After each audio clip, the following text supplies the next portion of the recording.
પ્રવક્તા સ્વામી સચિદાનંદ પરમહંસ સતીનિકેતન આશ્રમ દંતાલી કેટલાક શ્રીમન ભાગવત પ્રવચન કેસેટ નંબર 5.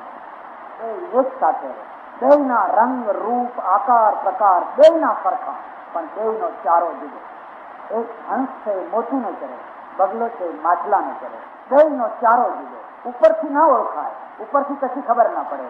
એટલે વચન છે, મને આવડતું નથી, પણ કોઈ વાર રેડિયો ઉપર આવતું હોય છે, એમાં એમ લખેલું છે હંસલો ને બગલો એક રૂપ જો, પછી કેમ ઓળખાય જો, કે ચારો ચરે ત્યારે ઓળખાય. હંસલો ભૂખો મરી જાય, પણ મોતી વિના બીજું ના ખાય. અને પેલો જે બગલો છે એના આગળ તમે મોતીના ડગલા કરી દો, પણ માછલા વિના એને સંતોષ. ચોમાસાનો ટાઈમ, મુશળધાર વરસાદ પડ્યો, તૂટી પડ્યો વરસાદ. નદી કિનારે માછલા મારવા માટે જે માછણો જે ગયેલા, એ બધા જળબંબાકારના કારણે રસ્તો ભૂલી ગયા, અડાવડા થઈ ગયા. 3 માછણો, અને 3 માછણો હવે ઘેર ક્યાં જવું, કશું દેખાય નહીં, કંઈ સૂઝે નહીં. એક નાની સરખી ઝૂંપડીનું એક ટમકું જોયું, અને નાનું સરખું ટમકું જોયું એટલે એની ઈચ્છા થઈ, ચાલો પેલી ઝૂંપડીમાં જઈએ. 3 માછણો પેલી ઝૂંપડીમાં ગયા. પૂછ્યું, ભાઈ આ કોનું ઘર છે? તો પેલી બાઈએ કહ્યું કે આ મારીનું ઘર છે. હું તો અમે ફૂલનો ધંધો કરીએ છીએ, ફૂલનો ધંધો કરીએ છીએ. તમે કેમ આવ્યા? અમારે રાત રહેવું, અત્યારે ક્યાં જઈએ? કઈ ચિંતા નહીં બેન, આવો ખુશીથી આવો. આ ઓસરી છે. મેં કહ્યું ને, ઘર નાનું છે પણ રહેનારા માણસો બહુ મોટા છે, બહુ મોટા છે. એટલે તરત ઓસરીની જગ્યા કરી આપી. આ ઓસરી છે, રહો બેન. જમે ના હોય તો જમો, જે મારા ઘરમાં લુકું ચૂકું હોય એ ટુકડામાંથી ટુકડો પણ જમો. કે ના જમવું તો નથી, પણ અમારે રાત વાસો રહેવું. અને પછી માળીના ઘરમાં કોથળા ભરીને ગુલાબ, કોથળા ભરીને મોગરા, કોથળા ભરીને પેલા હજારી ગલ એ બધા પડેલા. માછણોને ઊંઘ ના આવે, આમ આરો છે, આમ આરો છે, આમ આરો છે, આમ આરો છે. પેલી એક બીજીને કહે છે કંઈક ગંધાય છે અંદર, કે મારું તો નાક ફાટી જાય છે. બીજી ત્રીજીને કહે છે ક્યારનું હોય મારું તો નાક ફાટી જાય છે. પછી ત્રીજી કહે છે આવી ગંધ તો કોઈ દાડો ના જોઈ, શું ગંધાતું હશે? અંદર વાતો કરે. પછી ના ઊંઘ ના આવી. છેવટમાં એકને બુદ્ધિ સુધી એમના જે બાટલાના જે ખાલી ટોપલા હતા ને રોજ ભરવાના, એ પણ કોથળા પગ આગળ મૂકેલા, એ લાવીને ઓછી તે મૂક્યા અને એમાં નાક કર્યું, ઊંધા હોઈ ગયા. હા, હવે ઊંઘ આવે છે, હવે બરાબર કસકસાટ ઊંઘ આવે છે. જેનો જેવો ચારો, હંસ મોતું ચરે, બગલા છે, માછલા ચરે, જેની જે સ્થિતિમાં માણસ જીવવા ટેવાયેલો હોય, કેળવાયેલો હોય, એને એવી સ્થિતિ પસંદ આવે. ભગવાને અહીંયા બહુ દાપણપૂર્વક લીલાના પાર્ટમાં એક બકાસુરને મૂકી દીધો, અને બકાસુરને એટલા માટે મૂકી દીધો, જીવનમાં બકાસુર આવીને બેસી જતો હોય.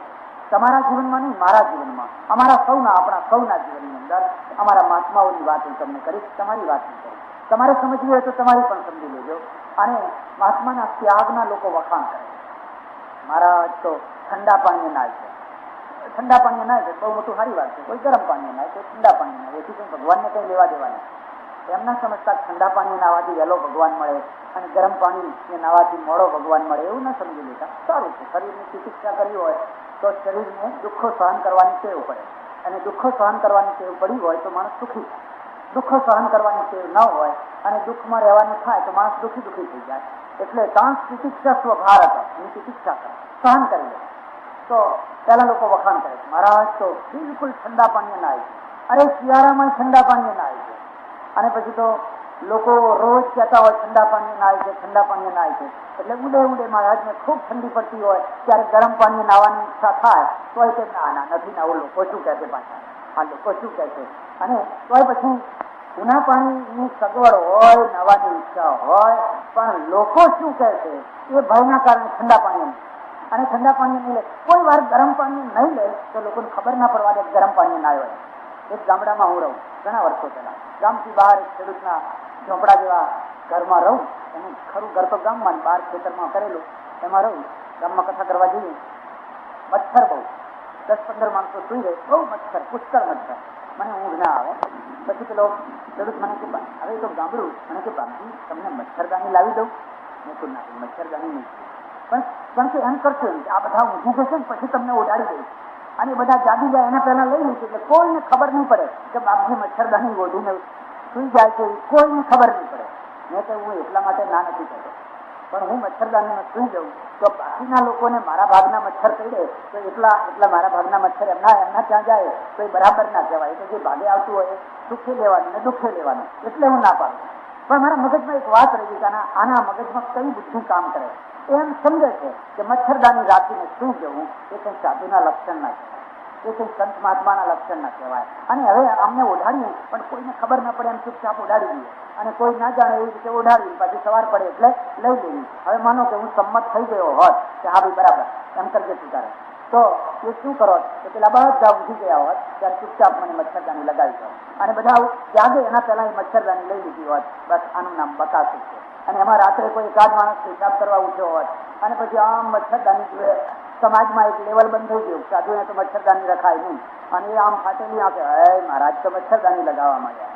હવે આપણામાં એમનામાં ભેદ જ ક્યાં રહ્યો? એમ કે એમના કરતા તો આપણે સારા. એમ કે આપણે તો મચ્છરદાની નથી લગાવતા અને મહારાજ તો મચ્છરદાની લગાવતા થઈ ગયા, તો મહારાજને વધારે ઢોંગી થવું પડ્યું હોત. આવી રીતે આપણા જીવનની અંદર બકાસુર આવતો હોય છે. મેં મારી જિંદગીમાં એવા કેટલાય સાધુઓને જોયા છે જે શિયાળામાં ધાબળો ના ઓઢે, માત્ર એક આવી પાતળી ચાદર ઓઢીને સુઈ જાય. પાતળી કડકડતી ચાદર પડી હોય તો પાતળી ચાદર ઓઢીને સુઈ જાય. લોકો એમને કે ધાબળો ઓઢો ને, નહીં આમ તો કોઈ જરૂર નહીં, આમ તો કોઈ જરૂર નહીં. પછી જયારે શરીર ઢળે, શરીરની સહન શક્તિ ના રહે, શરીર શું થવા માંડે અને ત્યારે ધાબળાની જરૂર પડે ત્યારે મન છે ધાબળો ઓઢું. પણ હવે આ હવા બંધાઈ ગઈ છે એને શું કરવું? ઉપર ચાદર, નીચે ચાદર અને અંદર ધાબળો સંતાડી રાખેલો હોય, અને આનું નામ થાય બકાસુર. માણસને એક હું બેઠો હું મારા આશ્રમમાં, જ્યાં ઉતર્યો હું ત્યાં, અને બેઠો બેઠો માનો કે કંઈક ખાતો કોઈ મૂકી ગયું હોય, ખાવાની ઈચ્છા થઈ અને કંઈક ખાતો, અને બે ચાર ભક્તો સંભ્રાંત માણસો મળવા આવે, હું જો પહેલા આવી રહ્યા છે એટલે પેલું ખાવાની કપચા આગુ પાછું કરી આમ પલાટી વાળીને ચૂપચાપ બેસી જાય, હાથમાં મારા લઈને, જાણે કોઈ પરમ ધ્યાનમાં બેઠો હોય ને એવી રીતે બેસી જાય. એટલે પેલા લોકો આવે ને, જયારે જુઓ ત્યારે ધ્યાનમાં હો. મહારાજ તો અરે હમણાં ખાતા હતા ભાઈ, શું કેમ ધ્યાનમાં કરો છો? એ તમારા આવતા પહેલા જ તો બેઠા કંઈક ખાઈ રહ્યા હતા, પણ તમને આવતા જોતાની સાથે જ આમ ચૂપચાપ જાણે કોઈ મહાયોગી બેઠા હોય, પલાંટી વાળીને કોઈ મહાતપસ્વી બેઠા હોય, એવો આકાર, એવો દંભ, એવો દોડ કરીને બેસી જાય. આવનાર પ્રભાવિત થાય, પ્રભાવ લઈને જાય, પણ એ પ્રભાવ બકાસુરનો પ્રભાવ છે, એ સત્યનો પ્રભાવ નથી. શ્રીજી મહારાજ, રાજાનંદજી મહારાજ જુનાગઢમાં એમની સવારી નીકળી.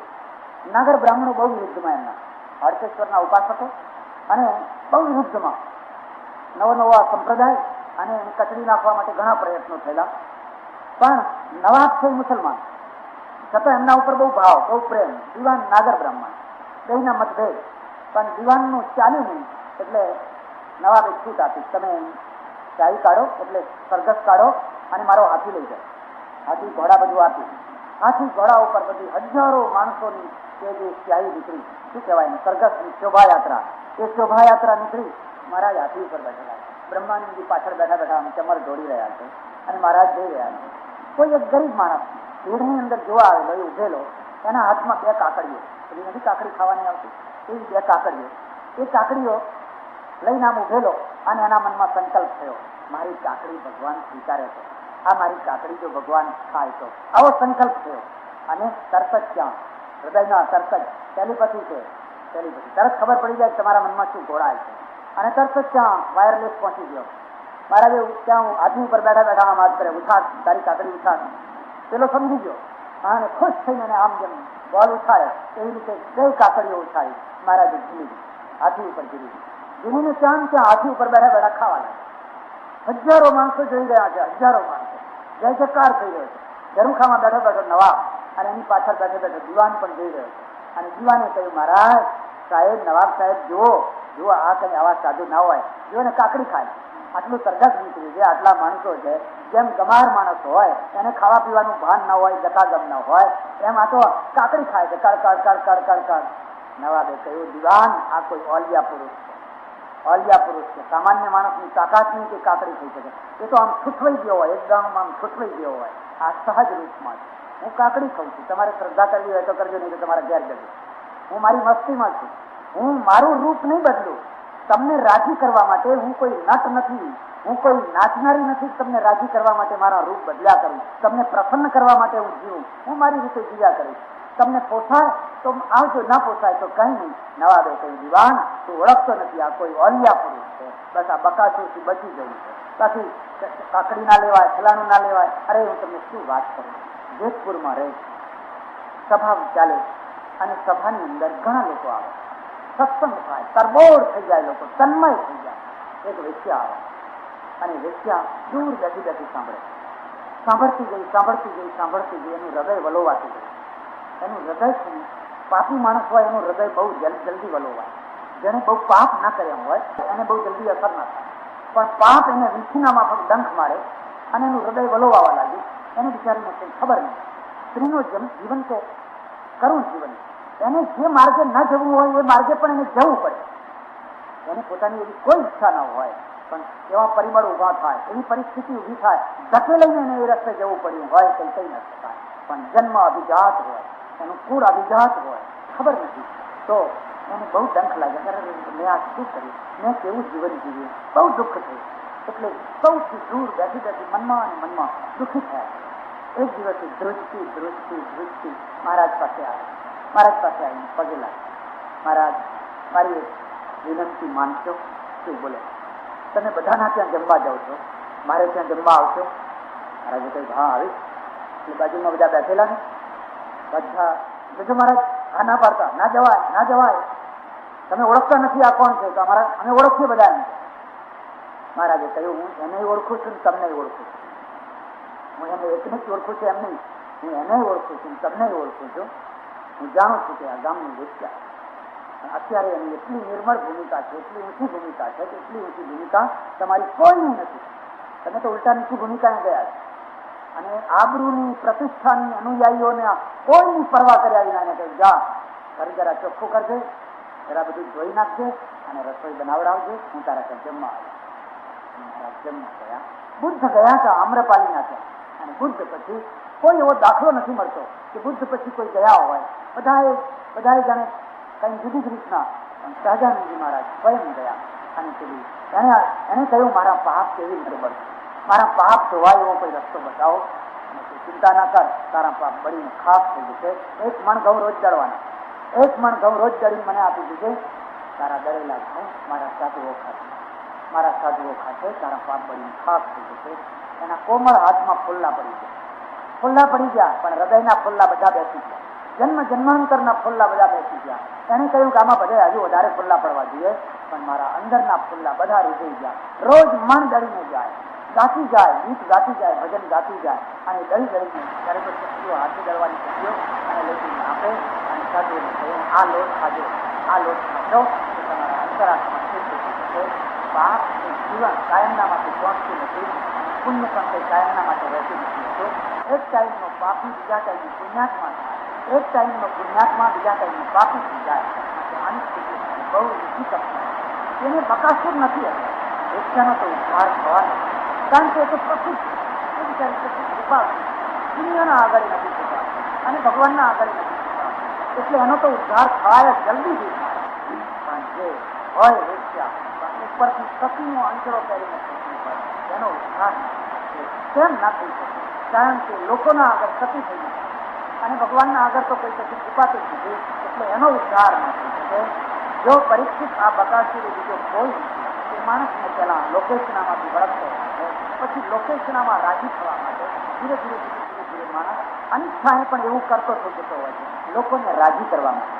મારા એક સજ્જન આવ્યા મારે આશ્રમમાં, મને કે અમારા સાધુ આવ્યા હતા, દિગંબર સાધુ, બિલકુલ વસ્ત્ર ના પડે, બિલકુલ દિગંબર. મેં કહ્યું હા, મારા ત્યાં ઉતર્યા હતા, ઘરમાં ના આવીને હવે શું કરીએ? બહાર ચોક હતો, ચોકમાં ઉતારો હતો, પણ બનવાકાર એવું બન્યો કે સાંજે વાદળા ચડ્યા અને વરસાદના છાંટા પડવા માંડ્યા, એટલે હવે બહારે ના રહેવાય. ત્યારે મેં એમને કહ્યું બાપજી વરસાદ પડી રહ્યો છે, હવે તમે કહો તો અમારો આ છે ઉપરનો માળ છે એમાં કોઈ રહેતું નથી, એમાં તમારી વ્યવસ્થા કરી દઉં. એટલે એમણે આમ માથું હલાવ્યું એટલે ઉપરના માળમાંથી બધું અમારા ખાટલા ગોદડા જે હતું બધું નીચે લાવી નાખ્યા અને એમને જોઈને ઉપરના ત્રીજા માળે ચડાવી દીધા. બિલકુલ ત્રીજા માળે. વરસાદ તો બંધ રહી ગયો થોડી વારમાં, પણ પછી પેલા ઓતરા ચિત્રાનો તાપ નથી હોતો, લાય બાળી નાખે એવો તાપ, એ તાપ પડે અને એ ઉપરનો માળ એવો કે એક નાની સરખી બારીને હવાનું નામ, એટલે બારી આગળ જઈને આમ બેઠેલા, થોડીક હવા લાગે શરીરની એટલા માટે બેઠેલા. હું ગયો, મેં જોયું કે હવાની એમની અપેક્ષા છે, પવનની અપેક્ષા છે, પણ હવે આ તો નિયમ એટલે નિયમ બધા. પણ તે છતાં મેં તો પૂછ્યા ગાછા વિના ચૂપચાપ એક નાનો પંખો હતો એ પ્લગમાં નાખી અને પંખો પાછળ આમ મૂકી દીધો. એમણે આમ જોયું પંખો ચાલતો, પણ પછી કંઈ બોલ્યા નહીં. એ ના બોલ્યા એટલે હું એ કશું ના બોલ્યો. હું એ નીચે ઉતરી આવ્યો, હું પણ નીચે ઉતરી આવ્યો. અને પછી જયારે 5, 7, 8 માણસો જે દર્શન કરવા આવેલા એ બધાને લઈને ઉપર જયારે મળવા જવાનું થયું ત્યારે મને થયું કે પેલો પંખો જોઈ જશે તો એ તો કરાય જ નહીં, મહાપાપ લાગે. એટલે મેં જલ્દી લોકોને નીચે બેસાડી અને હું એકદમ ઉપર ગયો. જઈને પેલો પંખો બંધ કરી દીધો અને પંખો હતો એને સંતાડી દીધો અને કંઈક 5, 7 માણસો મળવા આવે છે એટલે એમણે જ વિચાર કરી, એટલે એને સંતાડી દો, એક તરફ કરી દો, એક તરફ, એટલે પંખો એક તરફ કરી દીધો. અને મહારાજ પંખો કંઈ ખાતા જ નથી, એવી રીતે ચૂપચાપ બેસી ગયા. લોકો આવ્યા, મળ્યા, મહારાજનો કંઈ ત્યાગ, કપડાં નથી પહેરતા. અરે ભાઈ, બકાસુર આવીને બેઠેલો છે, તમને ખબર નથી? જે કપડાં પહેરીને બેઠા છે એ કંઈ નરકમાં નથી જવાના, અને જે કપડાં ઉતારીને બેઠા છે એ કંઈ મોક્ષમાં નથી જવાના. મોક્ષને અને એને કપડાને કંઈ લેવા દેવા નથી. પણ માણસ તો પછી, એટલે નીતિકાર ભીષ્મને લખવું પડ્યું છે, પરસ્ય બાહ્ય કર્માણી દૃષ્ટવા શ્રુત્વા છે યો નરઃ નાભ્યાંતર ગુણાન વેસી સ્ત્રોત્રૈવ મૂર્ખ ઉચ્યતે. એ બાહ્ય રૂપ જોઈને મોહિત થઈ જાય પણ અંદર ઉતરે નહીં, અંદરના તત્વને જાણવાનો પ્રયત્ન ન કરે, સ્ત્રોત્રૈવ મૂર્ખ ઉચ્યતે, એનું નામ જ મૂર્ખ. ગિરનારના મેળામાં કોઈ વાર જજો, બધા મેળા કરવા જાય, એકવાર કુંભ મેળો કરી આવજો, કૃત્ય થઈ જશો. ગિરનારનો મેળો પણ એક વાર કરજો. અમારે ગામડામાંથી ગયેલા ભાઈઓ જઈને આવ્યા, એક જાડા સરખા પટેલ મને કે મહારાજ અમે તો સાક્ષાત અશ્વત્થામાના દર્શન કરીને આવ્યા. એમ કે અમે એવું સાંભળ્યું છે કે ભરથરી અને અશ્વત્થામા બે ગિરનારમાં ફર્યા કરે છે. તમે કોઈએ સાંભળ્યું હશે આવું કે અમર છે ને ગિરનારમાં ફર્યા કરે છે, કોઈને દર્શન દે છે. અમને તો સાક્ષાત દર્શન દીધા. એમ કે હવે શું કહીએ આ ગામડાના માણસોને? ગામડાના શહેરનાનો સવાલ નહીં, પણ એમ જ થાય કે કંઈક તો થોડુંક તો કંઈક આપો. મેં તો કેવી રીતે તમને ખબર પડી કે અશ્વત્થામા હતા? કે મહારાજ કંઈ શરીર કે કંઈ શરીર તો આ પછી કંઈક જટાવો, કંઈક છેડ પગે આમ ઘસડાતી જટાવો જાય, પગ સુધી આમ ઘસડાતી જટાવો જાય. પછી બસ કે અમે સમજી ગયા આજ અશ્વત્થામા, એમ કે દંડવત કર્યા. હવે હું જાણું અમારે સાધુઓ જટા વધારવા માટે આ જે વાળ છે ને એને તમારે ગમે એટલા વધારો, એની મર્યાદા આવી જાય એટલે એથી આગળ ના વધે. કાયમ માટે ગમે એટલા કરો, અમુક સુધી વધીને પછી અટકી જાય. પણ હવે એને છેક સુધી ઘસડતા કરવા હોય તો શું કરે ખબર છે? તો પછી બીજાના વાળ હોય ને, બીજાના વાળ એ લાવી અને પેલા વળનું જે દૂધ હોય એ વળનું દૂધ અને વાળ ને બધું ભેગું કરીને આમ વણીને અંદર ચોટતા જાય. તેનો નથી ચોટતા, નામાં કરે છે ઘણા જો આમ પકડીને, જો એના ઘરવાળો આમ પકડીને ખેંચે બચવા માટે, એમના હાથમાં એ જ રહી જાય, આપણે છટકીને બહાર નીકળી જઈએ. એવી રીતે બધું જોડી લાંબુ બધું કર્યું હોય છે, પગ સુધી ઘસાય એટલું. હવે એને કોણ સમજાવે કે ભાઈ આ પગ સુધી જે ઘસડાય છે એ અસલી જટા નથી, એ તો ગુરુ ભાઈઓના બીજા વાર જે હોય લાવી અને અંદર ચોંટાડે દૂધથી અને પછી આમ વણી લાંબા કરે, એવી ગંધ આવતી હોય, એવી માથું ફાટી જાય, આમ બધું કર્યું હોય. અને જો એ કોઈ વાર છોડે તો તમારાથી બેઠાય એવી દુર્ગંધ આવતી હોય. પણ લોકો તો આવી જ રીતે જીવતા હોય છે, આવી જ રીતે અશ્વત્થામાના દર્શન કરતા હોય છે, આવી જ રીતે એમને ભરથરી મળતા હોય છે, અને આવી જ રીતે એમને ભગવાન મળતા હોય છે. એટલે અહીંયા બકાસુર નામનો એક બહુ મોટો અસુર મૂકી દીધો. જો પરીક્ષિત બકાસુર નામના અસુરને જો સમજીશ તો તું પોતે એનાથી બચીશ અને એના ખંડમાં તો નહીં આવી શકે. આનું નામ બકાસુર. અને પછી તો તમે જાણો છો, ઓહો, ઘણા અસુરો, પણ ઘણી ચર્ચાઓ નથી કરવાની. પછી તો ભગવાનને ગોવાળિયાઓ બધા ગેડી દળો રમવા નીકળી પડ્યા. ગેડી દળો લઈને રમી રહ્યા છે. શરત કરેલી છે કે આ દળો રમતા રમતા જેના હાથે કાલિંદીના ધરામાં જઈને પડે અને લાવી આપવાનો. કોઈ વાર મથુરા વૃંદાવન જાઓ તો વૃંદાવનમાં લોકો તમને લઈ જશે પેલા કાલિંદીના ધરા ઉપર. આજે પણ બધા ચિત્રા લટકાવેલા છે. ત્યાં તમને કાલીનાથ તો જોવાનો નહીં મળે, પણ પેલો પડ્યો હશે ને એ તમને કાલીનાથ કરતા ભયંકર લાગશે. એ તમને એવો હેરાન કરશે. જો હરખી રીતે એની દક્ષિણા ના આપી તો એની પાસે તન બંધ એક્સપોર્ટ કરવાની વસ્તુઓ પડેલી છે, છંદ બંધ તમારી સહજ પેઢીને યાદ કરાવી દે એટલી. તો કાલિંદીના ધરો છે, એ કાલિંદીના ધરામાં એક નાદ રહે, ભયંકર નાદ, આખું વ્રજ વ્યાકુળ છે.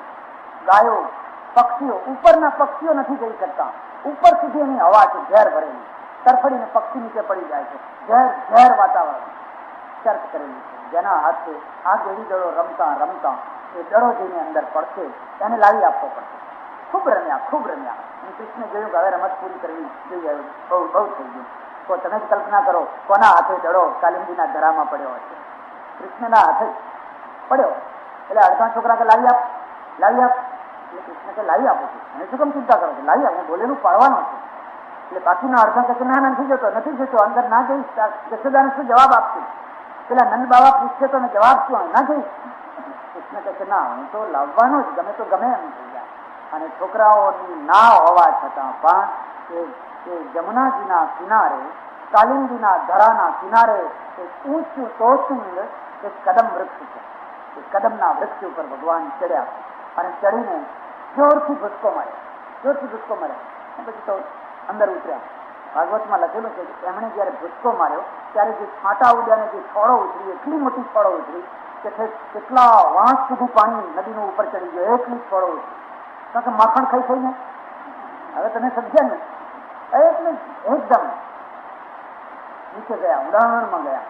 પેલો નાગ છે ઘસઘસાટ ઊંઘી રહ્યો, નાગરીઓ પગ દબાવી રહી.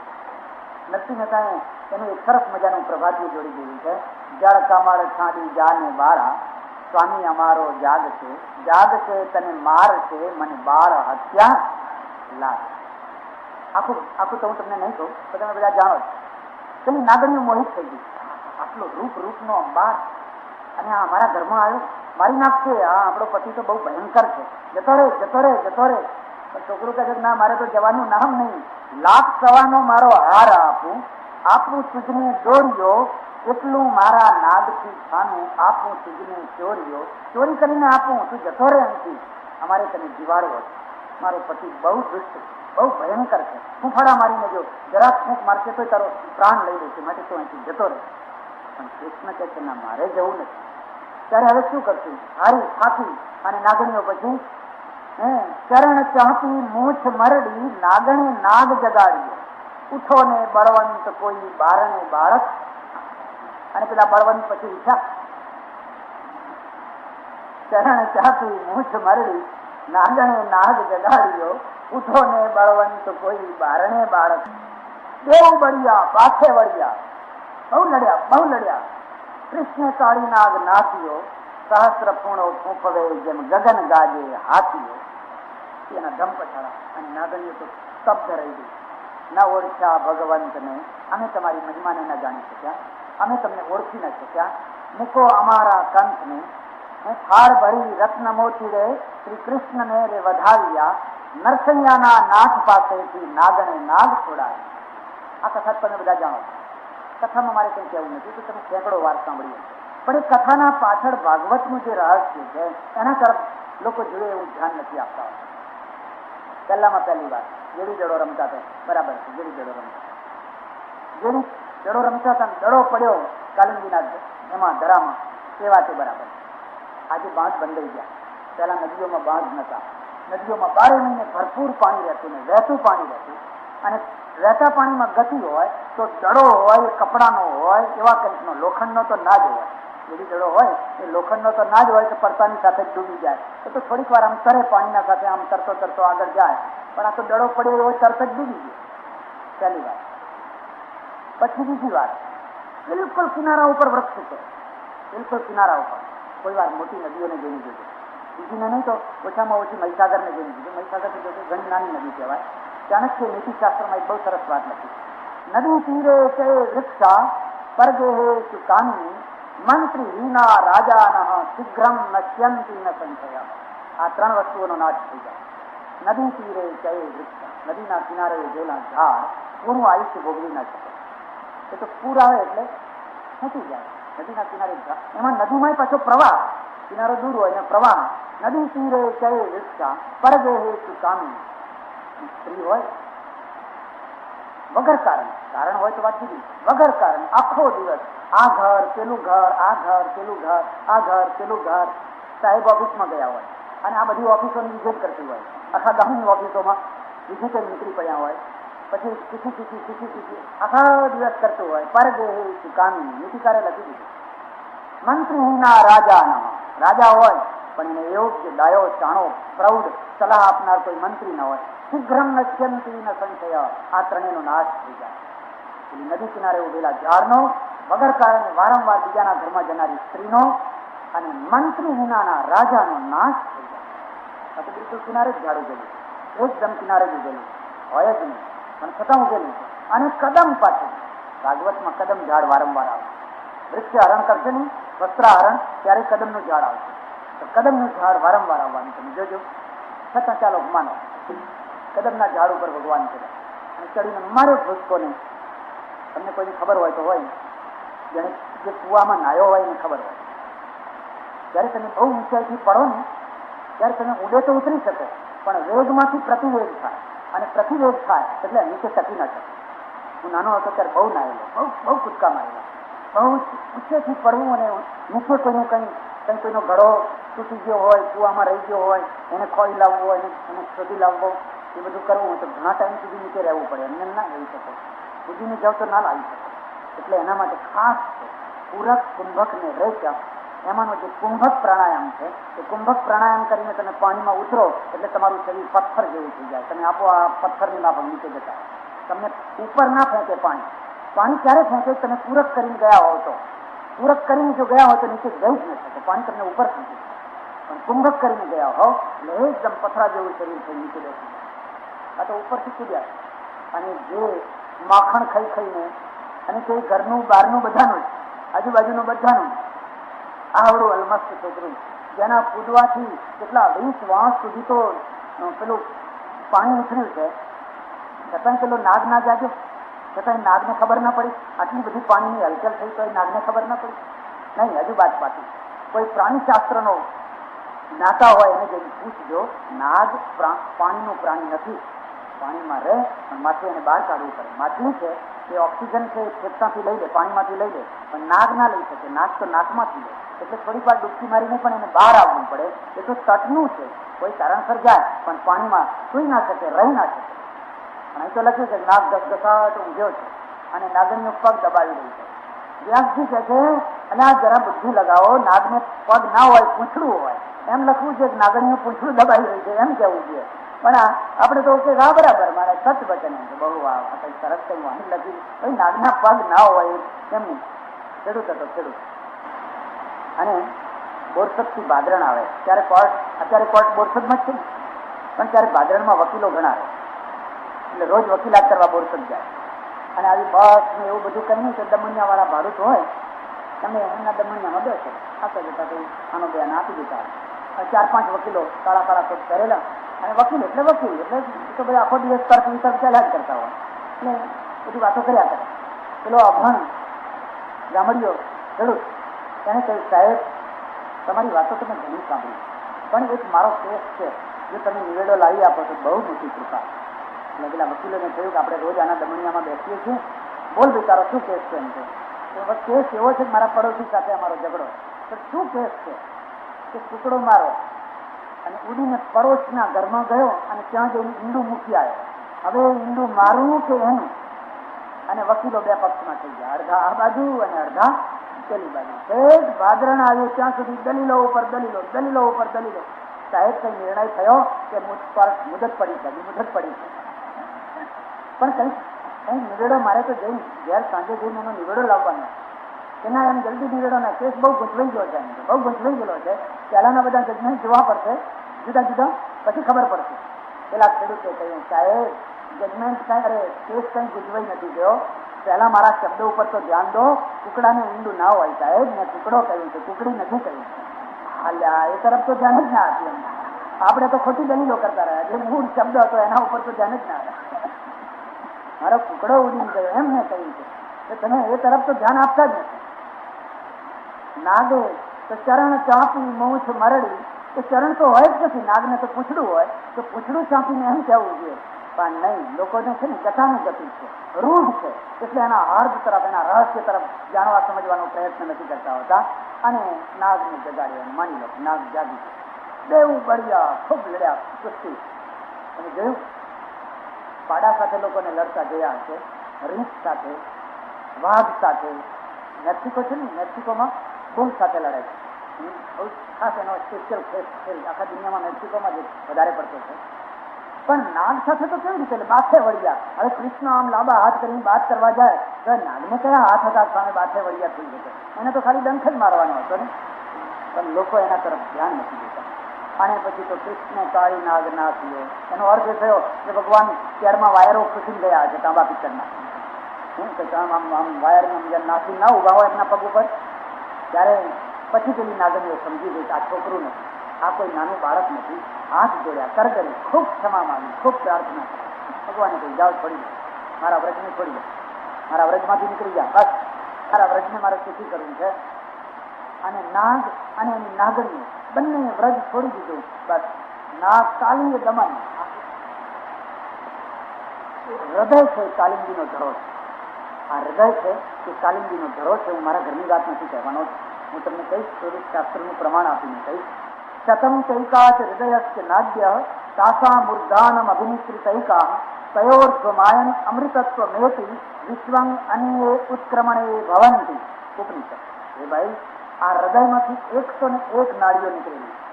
શતમ ચૈકાચ હૃદયસ્ય નાદ્ય, 101 નાડીઓ નીકળેલી છે. એ 100માંથી પછી 72,000 થઈ જાય, જુદા જુદા. ઘણી ધીમી ધીમી થતી પણ એક નાડી ઉપર ગયેલી છે. અને જે ઉપર ગયેલી જે નાડી છે એનું નામ કદમ વૃક્ષ, એને સુષુમ્ના નાડી છે. યોગ ભાષામાં એને સુષુમ્ના, ભાગવતમાં એને કદમ, અને એની જોડે બે રહેનારી જે નાડીઓ છે એનું નામ છે ઈડા અને પિંગલા. એમાંની જે ઈડા છે એ સૂર્ય નાડી ગંગા છે, પિંગલા છે એ ચંદ્ર નાડી એ જમુના છે. અને એ જમુનાજીના કિનારે આવેલો આ ધરો, એની અંદર મન નામનો કાળી નાગ બેઠેલો. મનની 1000 વૃત્તિઓ છે, 1000 વૃત્તિઓ છે, એની ક્ષણો છે. એ મનને 5 નાગણીઓ છે, 5 જ્ઞાનેન્દ્રિયો છે ને, એ 5 નાગણીઓ છે. એ જ્યારે જુઓ ત્યારે મનના પગ દબાયા જ છે. મન જેમાં રાજી રહે. અને આ મન વિષયની વાસનાથી એટલું ઝેરીલું થયું છે, એટલું ઝેરીલું થયું છે, ઉડતા પંખીને એ પાડે. આખા વ્રજને હાહાકાર કરી મૂકી, વ્રજને ઝેર બનાવી દીધું છે. એક ડોશીમાં છે, મને કે બાપજી યાત્રા 84 કોશની યાત્રા કરવા જઈએ છીએ. મેં તો લીલી કરશો કે ચૂકી કે નહીં? લીલી કરવાની છે, 1.5-2 મહિને કે 2.5 મહિને આવશું. મેં તો જો ના જવું હોય તો તમને અહીં બેઠા બેઠા યાત્રા કરાવો. અહીં બેઠા બેઠા? મેં કહું હા, અહીં બેઠા બેઠા તમને યાત્રા કરાવો. અને કે તમને પેલી યાત્રા કરતાં પણ વધારે ફળ આપે એવી. મને કે કેવી રીતે? મેં તો જો આ તમારું શરીર છે એ વ્રજ, એ તો બધું લોકો બોલ્યા. એમને તો એમને નહીં, વ્રજથી ગચ્છતી તેથી વ્રજ. જે વ્રજથી ગચ્છતી, હાથમાંથી જે નીકળી જાય, જે ગયા જ કરે, જેને પકડી ન શકાય, એનું નામ વ્રજ. અને એમાં 84 કોષ. કેવી રીતે? મેં તો તમારી આ જે વેંત છે ને, એ વેંતને માપી દેજો કેટલા આગળ થાય છે. યાદીને માપજો, પછી અહીં ના આપતા કોઈ. અનુભવ કરજો. આ જે તમારી વેંત છે ને, એમાં બરાબર તમારા 12 આંગળ થશે. 12 આંગળ માપી દેજો. તમારું શરીર છે તમારા 3.5 હાથનું છે, 3.5 હાથનું. અને એક હાથમાં 2 વેંતો થાય. એક હાથમાં તો એક હાથમાં 2 વેંતો થાય તો 3.5 હાથની વેંતો કેટલી થઈ? 7. 3.5 દુ 7. અને 7 જે વેંતો થઈ એને 12 ગુણી દો. 12 સતાને 84. 12 સતાને 84. આ વ્રજ. અહીંયા મથુરા છે, વૃંદાવન છે, ગોકુળ છે, નંદબાવા છે, જશોદા છે, બધું અંદર છે. જે પિંડમાં છે એ જ બ્રહ્માંડમાં છે. એ પિંડથી બહાર કશું નથી. આ વ્રજ. અને વ્રજની અંદર રાસલીલા છે, એમાં કંસે છે અને એમાં કૃષ્ણ છે. અને કે મહારાજ ખરું ખોળી લાયા. હવે ખરું ખોળી લાયા, પણ ખરાને માને છે કોણ? ખરાને કોણ સમજવા કોણ તૈયાર છે? મારું વ્રજ છે ને ત્રાહી કરી દીધું. જે દિવસે જે ટાઈમે તમારું મન વિષયના વિષથી ઝેરીલું થયું હોય તે દિવસે આ વ્રજની શું દશા થાય છે અનુભવ કરવું છે. નખથી જ તમારી શું દશા થાય. જ્યારે તમારામાં સત્વગુણ વધ્યો હોય, સત્વગુણની લહેરો આવતી હોય, આનંદ ઉર્મિઓ છૂટતી હોય, ત્યારે આ વ્રજ છે એમાં રાસ રચાતો હોય. એક એક કૃષ્ણ, રોમ રોમમાં કૃષ્ણ વાંસળી વગાડતો હોય, પણ એ કૃષ્ણની જગ્યાએ આખા વ્રજની અંદર પેલું ઝેર ફેલાઈ ગયું હોય, ત્યારે વાસના વાસના વાસના વાસના વાસના, આંખને વાસના જોઈએ, કાનને વાસના જોઈએ, જીભને વાસના જોઈએ, નાકને વાસના જોઈએ, ચારે તરફ આખું વ્રજ છે ઝેર ઝેર છે. પેલા મનને 1000 ખણો છે, 1000 વૃત્તિઓ છે, અને 1000 વૃત્તિઓ છે એને કોણ નાખી શકે? જે નાખે એનું નામ કૃષ્ણ. કોણ નાખી શકે? જે કદમ વૃક્ષ ઉપર ચડી શકે. એટલે યોગી છે એ ઉર્ધ્વ પ્રાણ થાય, ઉર્ધ્વ પ્રાણ થઈને ઠેઠ ઉપરના શિખર સુધી ચડે, અને ઉપરના શિખર સુધી ચડી અને પછી ભૂસકો મારે તો એ કાળી નાગને નાખે, અને કાળી નાગને નાખે તો એ જ નાગને, એ જ નાગ હાથ જોડીને પછી આજ્ઞાંકિત બની જાય. પછી એ ઝેર ફેલાવનારા નહીં, પણ એ અમૃત ફેલાવનારા થઈ જાય. આનું નામ છે કાલીય નાગનું દમન. કાલીય નાગની કથા છે, અને કાલીય નાગનું દમન કર્યા પછી પણ કંસ અટકતો નથી. કંસે જોયું કે આ કૃષ્ણ તો કોઈ હિસાબે હાથમાં આવતા જ નથી, એટલે એને ફરી પાછો એક બીજો અસુર મોકલી, અને બીજા અસુરનું નામ છે અઘાસુર. અઘાસુર છે. તમે ઘણી વાર ભાગવત સાંભળ્યા હશે, પણ આ રીતે ભાગવત સાંભળવાનો પ્રસંગ થયો હશે, તમે આ વાતને સમજશો. ભાગવત કોઈ સામાન્ય ગ્રંથ નથી. અઘનો અર્થ સંસ્કૃતમાં પાપ થાય, પાપ થાય. ભાગવતમાં વિવેચન આવ્યું છે અસુર એટલો મોટો એટલો મોટો એટલો મોટો, એને વિશાળ કલેવર કરી દીધું, વિશાળ ઉપર સુધી માથું, મોટો આમ મખોટ, ગુફા જેવું છે તો મોઢું બનાવી દીધું, વિકરાળ એના દાંત છે. ગોવાળિયાઓ બધા જોઈ, ગાયો ગોવાળિયાઓ બધા નવાઈ લાગ્યા કે આટલું મોટું પ્રાણી તો આપણે જીવનમાં કદી જોયું જ નથી, આ કયું પ્રાણીને શું છે? ત્યારે કૃષ્ણ જોયું કે આ કોઈ અસુર આવ્યો. કૃષ્ણ પોતે અંદર બેસી ગયા. કૃષ્ણ બેઠા એટલે ગોવાળિયાઓ બધા રડવા માંડ્યા, આ પ્રાણીમાં તો ચાવી નાખશે હમણાં, એને મારી નાખશે. પણ કૃષ્ણ થોડી જ વારમાં બહાર આવ્યા અને ભયંકર મોટા અઘાસુરને મારીને એને ઠેકાણે પાડી દીધો, એનો મોક્ષ કરી દીધો. વાત તો પૂરી થઈ ગઈ. પણ આપણા માટે તો પ્રશ્ન બાકી જ રહ્યો કે અઘાસુરનો અર્થ શું થાય, એના પાછળ શું કહેવાનો ભાવ? સંસ્કૃત ભણેલા હશે એમને તરફ સમજણ પડે. સંસ્કૃતમાં અઘ શબ્દનો અર્થ પાપ થાય છે. અઘનો અર્થ થાય છે પાપ, અને પાપ છે ને એ બહુ મોટામાં મોટો અસુર. કેટલાક લોકોને તમે જોજો, ભક્તિ કરે પણ પાપ ના કરે, ભજન કરતા જાય અને પાપે કરતા જાય. બે કણ મહાદેવમાં ગયા હોય તો જળ લોટો ચડાવતા આવતા, કોઈ ચારાના મૂક્યા હોય તો એ લેતા આવે, પેલો મસાલો ખાવા કામ આવશે તો એક મસાલો નીકળે છે 120 કેવો કંઈ નીકળે છે, હા નથી આવતો, રૂપિયો નથી તો એવું કામ થાય તો આ તો ભગવાનને ક્યાં જરૂર છે, તો એમ મૂકી હોય છે લેતા આવે. શિષ્ય હતો, શિષ્ય ગુરુની પાસે ગયો, અને ગુરુની પાસે જઈને કહ્યું ગુરુજી મને જ્ઞાન આપો. ગુરુ તો હું જ્ઞાન નથી આપતા, રસ્તામાં નથી પડ્યું. શિષ્યને પહેલાં તાળીએ અને તાળીએથી એનો તિરસ્કાર કરે, એને અપમાન કરે, એની પાસે હલકામાં હલકું ઝાડુ લગાવો, ચાલા પોદળા ઉપાડ, ચાલા ફલાણું ઉપાડ, એ બધા કામમાં બરાબર પાવર થાય પછી એને વિદ્યા આપવાની, પાત્ર જોઈને વિદ્યા આપવાની. સહજાનંદજી મહારાજનું જીવન ચરિત્ર વાંચ્યો, એમને ખાણા ભેગા કર્યા, પોદળા ભેગા કર્યા, રસોડું કર્યું, વાસણ ઘસ્યા છે, આવડા મોટા મોટા તપેલાને બેસક્યાં ઘસ્યા, 2 મણ અનાજના પોટકા ઉપાડી અને સાધુઓ માટે 5-5 ઘઉંથી 2 મણના પોટકા ઉપાડીને એ લાયા. આ બધું કર્યું છે. ત્યારે પેલા એમના રામાનંદ સ્વામી ગાદી ઉપર બેઠા, ત્યારે ગાદી ઉપર બેઠા, એમને એમ નથી બેઠા.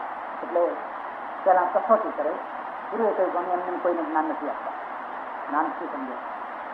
ગુરુજી પણ શું કરે, તમે કહો છો મારા પ્રશ્નોના જવાબ આપો, મારા પ્રશ્નોના જો જવાબ આપે તો હું તને જ્ઞાન આપું. જો પ્રશ્નોના જવાબ આપવાની શક્તિ હોત તો પછી તમારી પાસે ક્યાંથી આવે? તો કે નહીં. ત્યારે પૂછો જાઓ. પહેલો પ્રશ્ન, આ પૃથ્વી છે ને એનાથી ભારે તત્વ કયું? પૃથ્વી છે એનાથી કોઈ ભારે તત્વ છે? હા ખબર છે, બોલ કયું છે? લોખંડ, સ્ટીલ પૃથ્વીથી ભારે. ખોટી વાત, ચાલો. અગ્નિ છે ને એ અગ્નિથી પણ વધારે કોઈ દાહક તત્વ છે, એ તું જાણે છે? હા બોલ ચાલે કે જા. અહીં ખોટી વાત છે, ચાલ જવા દો. ચાલ ત્રીજો પૂછું, પાણી છે, હવા, પાણી, તે પાણીથી પણ પાતળું સૂક્ષ્મ તત્વ કયું છે, જાણે છે? હા પાણીથી પાતળી તો હવા છે. નહીં, ખોટી વાત. ચાલ ચોથો પ્રશ્ન પૂછું, જે આ કાજળ છે, આંખમાં આજવાની જે કાજળ છે, એનાથી પણ વધારે કાળી ચીજ કોઈ જાણે છે? તો બોલ ત્યારે, તો કોઈ લો. ખોટી વાત. ત્યાં ગુરુજી તમે જવાબ આપો, તમે જ જવાબ આપો. અને ગુરુએ કહ્યું જો બેટા, પૃથ્વીથી ભારે કોઈ તત્વ હોય તો એનું નામ પાપ. પાપથી વધારે બીજું કંઈ ભારે નથી. જે માણસો ડૂબ્યા, જે મર્યા, એ પાપથી મર્યા. રાવણનો નાશ થયો તો પાપથી થયો, કંસનો નાશ પાપથી થયો, દુર્યોધનનો નાશ પાપથી થયો, હિટલરનો નાશ પાપથી થયો. જે બહુ સમર્થ હતા, બહુ મોટા હતા, બહુ બળવાન હતા, એ બધાનો નાશ થયો પાપથી. પાપથી વધારે કોઈ ભારે નથી. બહુ સાચી વાત. ત્યારે બતાવો, અગ્નિથી વધારે દાહક તો તેજાબ કે છે ને? અગ્નિથી વધારે દાહક તેજાબ. અગ્નિ દાઝેલા, તેજાબથી દાઝેલા કોઈ મલમ લગાડે, કોઈ મલમ ચોપડે તો રૂઝાઈ જાય, કદાચ રૂઝાઈ જાય. એના તો સારામાં સારા. અગ્નિથી પણ વધારે દાહ કરનારું કોઈ તત્વ હોય તો એનું નામ ક્રોધ. ક્રોધ બેટા, ક્રોધ છે એ ક્રોધના દાઝેલા જિંદગી ભર એને રોજ નથી આવતી. એના માટે કોઈ મલમ હજુ નીકળ્યો જ નથી. એટલે અગ્નિથી પણ વધારે કોઈ દાહક તત્વ હોય તો એનું નામ ક્રોધ. બિલકુલ સાચી વાત. અને પાણીથી પાતળી વસ્તુ છે તો પવન કે છે ને ત્યાં? અરે પવન નહીં, ત્યારે કે પાણીથી પાતળું જ્ઞાન. બેટા, જ્ઞાનથી વધારે કશું પાતળું નથી. સૌથી ઝીણામાં ઝીણી, પાતળામાં પાતળી કોઈ વસ્તુ હોય તો એનું નામ જ્ઞાન. ગુરુજી, આ તો મને ખબર જ નથી. અને કાજળથી કાળું, તું એમ કહે છે ને કોયલો? નહીં નહીં, કોયલાને જો અગ્નિમાં નાખો તો એ તો લાલ ઘોમ થઈ જાય. કાળામાં કાળો કોયલો પણ જો તપસ્વી થાય, અગ્નિમાં જઈને પડે તો એ તો હીરા જેવો ચમકતો લાગે. ત્યારે શું બેટા, કાજળથી એક કાળું કલંક. કલંક, કલંકનો ડાઘ કાજળના ડાઘ કરતા પણ જુદો. કાજળને ધોઈ શકાય નહીં. કાજળ તો કોઈ વાર શોભાનું પણ કારણ થઈ જાય. કાળી હોવા છતાં પણ જો છોકરાને ચપકો કર્યું હોય તો એ શોભાનું પણ કારણ થઈ જાય. પણ બેટા, કલંક છે એ કોઈને લાગ્યું હોય તો એ ડાઘને તો દુનિયાભરના સાબુ ભેગા થાય તો કદી પણ એને ધોઈ ન શકાય. કલંકિત વ્યક્તિ કોઈ દિવસ ખુમારીપૂર્વક જીવન નથી જીવી શકતો હતો. એની આંખો ઊંચી નથી થઈ શકતી હોતી. એનું મોઢું હંમેશા નીચું ને નીચું રહેતું હોય છે. બેટા, કલંકથી વધારે બીજું કંઈ કાળું નથી. ગુરુજી, જ્ઞાન મળી ગયું, આટલું પચાવું તો હોય મને ઘણું થઈ ગયું. આગળ હવે મારે કંઈ જાણવું નથી. આટલું જો હું પચાવી દઉં તો મારા માટે તો ઘણું થઈ ગયું. એટલે પેલો જે અઘાસુર આવ્યો છે ને, એ અઘાસુરનો અર્થ શું છે? પાપ. માણસ ભગવાનનું ભજન કરે, ઉપાસના કરે, વહેલો ઉઠે, પાણી ઠંડા પાણી નાય, એકાદશી વ્રત કરે, ઉપવાસ કરે, લાંબા લાંબા વ્રતો કરે, બધું કરે, પણ છોડવાનું જે પાપ છે ને એ પાપ ના છોડે. ના છોડે એટલું તો નહીં, પણ ઘણી વાર તો એટલા માટે ભજન કરે, હે ભગવાન, આ જે હું કરું છું એ બધું તું ઢાંકજે, કે જે કોઈને ખબર ના પડી જાય. હો, આવું જે કરું છું એ બધું તું ઢાંકજે મારા વાલા. એટલે ભગવાનને ઉપરથી પાછી ભલામણ કરે કે આ મારું જે કરેલું છે એને તું ઢાંકી રાખજે. આવો જે માણસ છે તેને અઘાસુર કરડેલો છે. અને અઘાસુર જેને કરડેલો છે એવો માણસ કોઈ દિવસ કૃષ્ણની કક્ષાએ ના પહોંચી શકે. એટલે તીર્થંકરની ગાથામાં એક વાત આવેલી, બહુ સરસ વાત આવી. આનંદ અને મહાવીર આ બંનેનો સંવાદ છે આગમની અંદર. બુદ્ધ નહીં, ગૌતમ અને મહાવીર. બુદ્ધ અને આનંદનો સંવાદ, ગૌતમ અને મહાવીરનો સંવાદ. ગૌતમને મહાવીર પૂછે છે, ગૌતમ જો સાંભળ, મહતા પુણ્યપન્યેના કૃતોયમ કાય નવ સ્વયા પારમ દુઃખો દધેર ગંતુમ તર યાવન્ન ભિદ્યતે. એ ભાઈ, તે બહુ મોટા પુણ્ય કર્યા છે. મહતા પુણ્યપન્યેના કૃતોયમ કાય નવ સ્વયા. આ શરીરરૂપી નૌકા ઘણા પુણ્ય કર્યા પછી તને મળ્યું, એમને એમ નથી મળ્યું. એને તું સામાન્ય ના સમજી લેતો. શા માટે મળ્યું છે? પારમ દુઃખો દધેર ગંતુમ. આ દુઃખના દરિયાને, નદીને પાર કરવા માટે આ નાવડું મળ્યું. સાગરનું નાવ છે. તર યાવન્ન ભિદ્યતે. જ્યાં સુધી એ નષ્ટ ના થાય ત્યાં સુધી પાર જતો રહે. ત્યાં હેરાઈ હલેસા મારીને પાર ઉતરી જાય પછી આ નાવ છે ને લોચો થઈ જશે, લોચો થઈ જશે. પછી તું પાર નહીં જઈ શકે, પછી તો દુઃખી થઈ. પેલો ગૌતમ કહે છે, પ્રભુ મારે પાર જવું પણ હું એક ડગલો આગળ ખસી નથી શકતો. મારું નાવ આગળ જવાની જગ્યાએ પાછળ ધકેલાય છે. એનું કારણ શું? મારી કહે છે, જો સાંભળ ગૌતમ, આ નાવની અંદર, કોઈ નાવની અંદર એક પાણું પડ્યું હોય અને અંદર પાણી ભરાતું હોય, એ નાવ પેલા કિનારે જઈ શકે ખરું? બીજું ક્યાં? પણ બે કાણા પડ્યા હોય તો બધી વહેલું ડૂબે. પણ ગૌતમ 3 કાણા પડ્યા હોય તો એથી વહેલું ડૂબે. પણ ગૌતમ 5 કાણા પડ્યા હોય તો પછી બીજા વિના કોઈ. ગૌતમ, તારા નાવડાની અંદર 5 કાણા પડ્યા અને 5 કાણામાંથી સતત પાણી ભરાયા કરે અને પાણી ભરાય એટલે તારું નાવ આગળ નથી જઈ શકતો. એ કરવાની શક્તિ નથી લાગતું હોતું. જે ભરાય છે એનું નામ આશ્રવ. આ પ્રવૃત્તિથી આશ્રવ. ત્યારે આંખમાંથી પાપ આવે છે, કાનમાંથી આવે છે, જીભમાંથી આવે છે, ચારે તરફથી બધેથી પાપ જ પાપ આવી રહ્યું છે. રોજ સાંજ સુધીમાં ઢગલા બંધ પાપ ભેગું છે. હવે તમે પાર જશો તો કેવી રીતે? હવે શું કામ કરો? કેવી રીતે પાર? બોલો. હવે બે પ્રકારના સાધક. એક સાધક તો એવો છે કે જે પાણી ભરાય છે અને ઉલેચી બહાર બહાર એક તરફ આવક છે, બીજી તરફ જાવક. પણ એક બીજો સાધક એવો છે જે પાણી ઉલેચવાનું પહેલા કામ નથી કરતો. પહેલા એ શું કરે છે? પહેલા કાણાને બંધ કરી દે. જે કાણા પડ્યા છે એને ડૂચા મારી દે એટલે આવક બંધ થઈ જાય. પછી જે આવી ચૂકેલું પાણી છે ને એને નિર્જરા કરે, એને ઉપાડી બહાર નાખે. પછી એ હોળી હલકી ફૂલ થઈ જાય. ગૌતમ, એવી જે નિર્જરા વાળી જે હોળી છે હસતી ખેલતી રમતી ગીત ગાતી પેલા કિનારે પહોંચી જાય છે. જેને પેલા કિનારે પહોંચી હોય એને આશ્રવ, સંભાર, નિર્જર આ ત્રણ કાર્યોને સમજવા. પહેલા જે આશ્રવ થઈ રહ્યો છે એ પાપ આ પહેલા અઘાસુરને મારવા. અઘાસુરને નહીં મારો અને તમે સંવર માત્ર કર્યા કરશો, સંવરણ કરીને કર્યા કરશો તો ફરી તો નવું આવે જ છે. એની નિર્જરા કરી દો, પહેલા એને ઢાંકી દો, રોકી દો, એને અટકાવી દો અને પછી એને ઉલેચી નાખો તો પાણી હળતું એ નાવ હળતું ફૂલ જેવું થઈ જશે. આ જ વાતને સમજાવવા માટે શ્રીમદ ભાગવતકારે અઘાસુર નામના એક દૈત્યની ગાથા મૂકી દીધી અને અઘાસુર નામના દૈત્યની ગાથા મૂકી અને લોકોને એમ કહ્યું કે તમે એમ ના સમજતા કે અઘાસુર ખરેખર કોઈ માણસ હતો અને કોઈ મારવા આવેલો હતો, એવું કોઈ ના સમજી લેતા. અને પછી તો પ્રલંબાસુર એક આવે છે. પ્રલંબાસુર બહુ જ લાંબો, બહુ જ વિશાળ, બહુ જ મોટો એક ધેનુકાસુર આવે છે. બધાની ચર્ચાઓ નહીં કરીએ, બધી બહુ લાંબી ચર્ચાઓ થઈ જાય, બધાની ચર્ચાઓ નહીં કરીએ. આ તો ખાલી પાપ ન્યાય છે. એક થોડીક ઇશારત કરી એટલે હવે તમે સમજી શકશો કે અસુરો બધા કયા કયા. એક વાછડાનું રૂપ ધારણ કરી અને ધેનુકાસુર આવે. એનું નામ રાખ્યું ધેનુકાસુર. વાછડાની અંદર પેસી છે અને વાછડાઓને મારવા લાગ્યું. વાછડા જેવો વાછડો નહીં, ગધેડાનું રૂપ ધારણ કર્યું.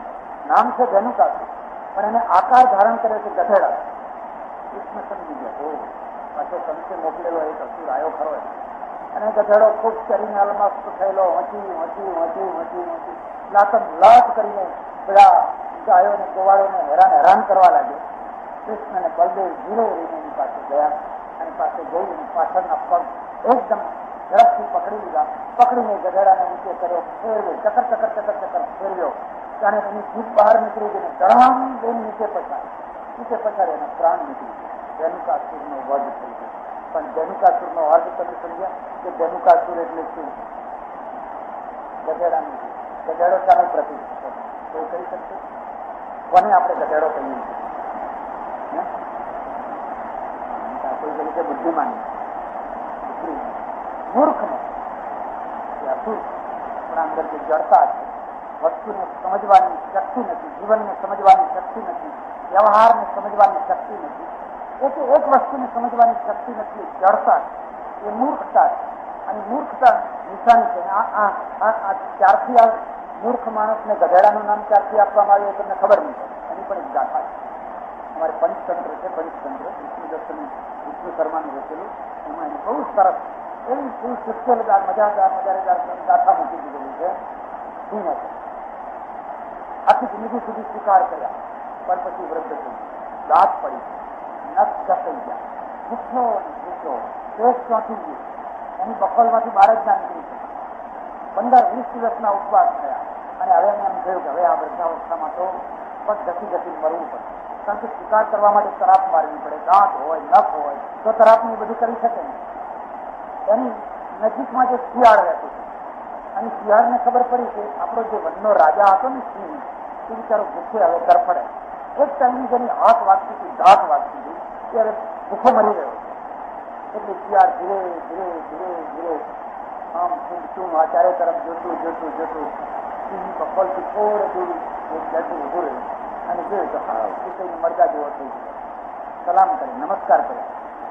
તમને બહુ સુખો ગયા. શિયાળ ભાઈ 20 દિવસથી કશું ખાધું નથી, હવે મારે તો ભૂખે મરવું પડે.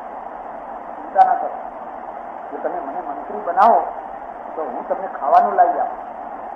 રાજા પણ તમારું, મંત્રી પણ મારું. હું હું જે તમારા આગળ લખીને આપું એમાં તમારે સહી કરી દેવાની, હાથ મૂકીને સહી કરી દેવાની. એના વિચાર કરે ભૂખે મરવું એના કરતા યાર મંત્રી થવા આવ્યું છે, થવા દો, તમે ચિંતા ના કરો. પણ કે મારાથી સ્વીકાર નથી થતો, કે તમે ચિંતા ના કરો, સ્વીકાર તમારા નજરે તમારા આગળ લઈ આવો, તમારે આગળ લઈ આવો, પછી તો કરશો ને. અહીં લાવે તો કરી શકે. અને તૈયાર નીકળી ફરતા ફરતા ફરતા આ ભાદરની પેલી કયું તળાવ છે, મલાય, શિકાર ભરેલું, ખૂબ ધરો ઉગેલી, દૂર દૂર સુધી ધરો ઉગેલી. અને ધરોને એક ગધાડો છે ને અલ મસ્ત કરીને અલ મસ્ત થયેલો ગધાડો કર્યા કરે. ત્યારે એની પાસે નજીકમાં જઈ અને નમસ્કાર કરવા લાગેલો ગધાડે. જેને કોઈ જગ્યાએથી માન ન મળતું હોય એને જો કોઈ થોડુંક માન આપે ને તો પણ એ માણસ એને બહુ વાલો લાગે. બધા જ દંડેકા મારતા હોય ને આ એક જ માણસ એવો મતલબ જાણે આમ નમસ્કાર કરવા માંડ્યા. એટલે આમ જોયું એટલે ત્યાર પછી અરે હું તમને કેટલા ટાઈમથી ખોડું છું, તમે અહીં છો, મને ખોડાય છે, મને કેમ ખોડાય છે? અરે ભાઈ 8 દિવસ થઈ ગયા હું તમને ખોડીને થાક્યો. પણ કેમ ખોડે છે? અમારે જંગલમાં રાજા મરી ગયા છે અને રાજાની જે રાણી હતી ને એ ઉપવાસ ઉપર ઉતરી છે અને સુકાઈને હડકું થઈ ગયું છે. એને એમ કહ્યું છે કે તમે આવો ને ગાદીએ બેસો પછી હું અન્ન જળ લઉં. એટલે રાણી ઉપવાસ ઉપર ઉતરી છે, સુકાઈને એનું તો હાડપિંજર થઈ ગયું છે. તો મને રાજા બનાવે છે? જરા નવાઈ થઈ જાય, હું ના રાજા બનાવે? આજ સુધી મારા આટલું બધું માં કે મારામાં એવું તમે શું ભારી મને તમે રાજા બનાવો? ભાઈ એ ગજબ રાજ, તમારું જે સંગીત છે ને તમે કાંચનને પણ ઊંચા ઉડાડી લો એવું તમારું સંગીત છે. ત્યારે જ અમે આરોહ અવરોહ સપ્ત સ્વર જયારે છેડો છે કોઈ કદર કરનારો નીકળ્યો ખરો નહીં. આજ સુધી કોઈ મારી કદર નતા કરતા પણ અંતે એક નીકળ્યો ખરો. અને ખાસિયત જેનામાં દુર્ગુણો હોય એને તમે સદગુણોના વખાણ કરો તો એને પણ એમ લાગશે કે સાચી વાત કહી શકો, ખરી વાત કહી શકો. મારું સંગીત બહુ ગમી અને બહુ ગમી એટલે એ તો ઉપવાસ ઉપર ઉતરી તમારા માટે અન્ન જળ છોડી દીધું. અને તમારી કઈ ચાલ, તમારું કઈ રૂપ, તમારો કઈ આકાર, કઈ તમારા ગુણો, એક પછી એક બધા ગુણોના વખાણ કર્યા. માટે ચાલો જલ્દી ચાલો, તમને રાજગાદી ઉપર બેસાડવાના. તૈયાર થઈ ગયો, ચાલો ત્યારે આવું એટલે એ ભાઈને આગળ કર્યા અને મંત્રી છે એ લઈને ગયા. એ બોર્ડમાં બેઠેલો એટલે દૂરથી પેલી રાણી બેઠી એને તો સુકાઈને હાડકું થઈ ગયું. આ તો તમારા વિયોગમાં તમારા માટે પ્રાણ પાછળ એટલે સાવ સુકાઈને હાડકું થઈ ગયું. માટે જાઓ, રાણી પાસે જાઓ અને રાજગાદી ઉપર બેસો અને આ આખા જંગલના રાજા બને. ગધેડો છે ને આમ વાંચી કરતો આગળ ગયો અને જરાક નજીક આવ્યો એટલે સિંહ છે ને ગમે એવો તો સિંહ ને વૃદ્ધ તો હોય સિંહ એકદમ મારી છલાંગ ગધેડા ઉપર તૂટી પડ્યો. પણ પાછળના ભાગ ઉપર સજ્જો આવ્યો અને ગધેડો તો એવો જ છટક્યો ને કે સપ્ત સ્વર આરોહ અવરોહ કરતો જે ભાગ્યો નાખી ગયો, હાથમાં ના હતો ત્યાં કરતો. પેલા શિયાળે કહ્યું માંડ મેં તમારા આગળ શિકાર લાવ્યો, સમજાવી અને તમે ઉતાવળ કરી નાખી અને થોડું વધારે નજીક આવવા દેવો પછી તમારે આમ કરવું. બહુ ભૂલ થઈ ગઈ, કઈ ચિંતા નહીં, હું ફરી લઈ આવું. ફરી હવે ના આવે, હવે આવતો હશે, હવે ના આવે તો તમે ચિંતા ના કરો. ના આવે તો એનું નામ ગધેડો ના કરો. એટલે શિયાળ તો ફરી પાછો હવે આ વખતે ભૂલ ના કરતા હો કે હવે ભૂલ નહીં કરે. એટલે આ શિયાળ તો ફરી વાર ગયો ગધેડો કરતો હતો. ગધેડો મને છેતરવા આવ્યો હતો, જગાબાજી ક્યાં લઈ ગયો હતો, મારી નાખો તો મને. તમે શું બોલો છો? પેલી રાણી તો તમારા વિરહમાં વ્યાકુળ થઈને ભેટવા દોડી છું, તમે તો કાયરની માફક શું દોડી ઉઠ્યા? તમારે તો મરદની માફક ઉભા રહેવું જોઈએ ને, કે કાયર માણસની માફક તમે તો દોડી ઉઠ્યા. મેં તો કેટલો બચાવ કર્યો. ત્યાં રાજાના આવા લક્ષણો હોતા હશે. આ તો લોકો કેવી વાતો કરશે તમારા માટે હેડો, વહેલા હેડો. એ તો તમારા પ્રેમમાં વ્યાકુળ થઈને તમને ભેટવા માટે આવી છે. હા હેડો હેડો. અને ફરી વાર આવ્યા. જો હવે ભાગતા નહીં હો, એની મરદની માફક ઉભો રહી બરાબર અને બિલકુલ નજીક ગયા અને પેલા જોરથી તરાપ મારી. મરદ થોડા ખસવાના હતા, મારી એટલે સિંહનું કામ થયું, બિહારનું કામ. બસ ત્યારથી લોકોએ નામ પાડી દીધું. સમજી ગયા ને હવે ગધેડો નામ કેમ પાડી? એમ નીતિકારે થયું કે એક વાર ગયો એમાં એનો કોઈ દોષ નથી. ગતશ્ચા ગતઃ પુનઃ એક વાર ગયો એમાં કોઈ દોષ નથી, કારણ કે વિશ્વાસથી દુનિયા ચાલતી હોય, ભરોસાથી દુનિયા ચાલતી હોય. પણ એક વાર અનુભવ થયા પછી પણ ફરી બીજી વાર પણ પાછો ગયો અને બીજી વાર ગયો એટલે એનું નામ પડ્યું ગધેડો. અને એટલે એનું નામ પડ્યું ધનુકાસુર. એ ધનુકાસુર જ્યાં સુધી હોય ત્યાં સુધી પેલો પ્રેમ છે સોળ કળાને છૂડી ન શકે. અને સોળ કળાને જો એ પ્રેમ ના છૂડે તો રાસલીલાનો જે રસ છે, પૂર્ણચંદ્રિકા અને વૃંદાવનનો જે રસ છે એ રસ પામી ના શકે.